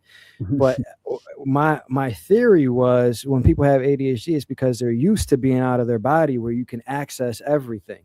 And then when you come here, it's a little bit different. So that's why things are like that, because out of your body, you can go and know everything all at once. So it was kind of that was my theory, was that like people that Yeah, have that, it's just because they're used to it out of their body or mhm, something like that. Yeah. yeah. It's a it don't affect me, but I get that question a lot about people talking about how ADHD does it. How can they do it? I'll just do it naturally, but I've always been this way since a kid. Even as a little kid, I've always been a dreamer. So I've always been out of this. So it's like I never really been when I was thinking about it, it's like I never really was fully attached to this physical reality mentally. You know what I'm saying? As a kid, I was always in my dreams. I was always thinking about my dreams and what's this and why am I here and all kind of stuff. I just didn't know why I was thinking that stuff. You know what I'm saying? I'm trying to get into different religions. I'm in Christianity. Then I'm like, let me read this, let me read that, going and studying everything. Then I got to a point where I was like, you know what? I'm just gonna experience. That's what I'm gonna do. Like I'm gonna experience. But it's good to know those things. It's good to know. Um, ADHD is superpower, man. You just gotta learn how to use it. You just gotta learn how to use it. Yeah. Yeah. But all right, guys, I have an interview coming up this afternoon, and I also go on to this guy that can shoot electricity out of his hands today. So I do have to get out of here. But Jeannie, I appreciate you, bro, and your time. Thank you so much for coming. Forfi, I appreciate you and your time, man. Thank you guys so much for coming. And we'll have to do this again, sometime, the three of us for sure. I appreciate you guys and keep going. Yeah, and if you guys want to see Forfi, he has his own YouTube channel, links in the description. He goes live pretty often. Jeannie's posting like 1 to 2 times a day on YouTube. I think at one point he was like, should I do 3? He was like, should I do 3 videos a day? So Hey, like, these guys are consistent. I'll be saying that. I'll be at work. I'll be like, oh, he dropped another one. Let me go listen to this, man. Yeah, these guys are consistent. And Jeannie also, he did a 12 Planes of Existence presentation, available on Beyond the Veil. If you guys are there, check that out. That's very good as well. Yeah, so these guys are consistent. Check them out. Tomorrow I do have an Alchemy 101 presentation on my website. You guys can be there where I start to teach you guys how to master this reality by combining things that I've known in the out-of-body state with things here in the physical. It's going to be the start of like a 1 to 2 year course. And by the end of it, we will totally understand how we can manipulate this environment here. And it translates directly to the out-of-body experience as well. You'll be able to leave easier. But yeah, Jeannie's great. Yeah, thank you guys. I appreciate you guys, and until next time, I'm sure you guys will be going live again soon, so check these guys out. Already, man. Y'all take it easy, man. Yeah, y'all take it. It was a great conversation, bro. Yeah. Peace out, y'all. Yeah, for sure. All right, guys. Ghetto guru gone, man. Nah. Yeah. All right, guys.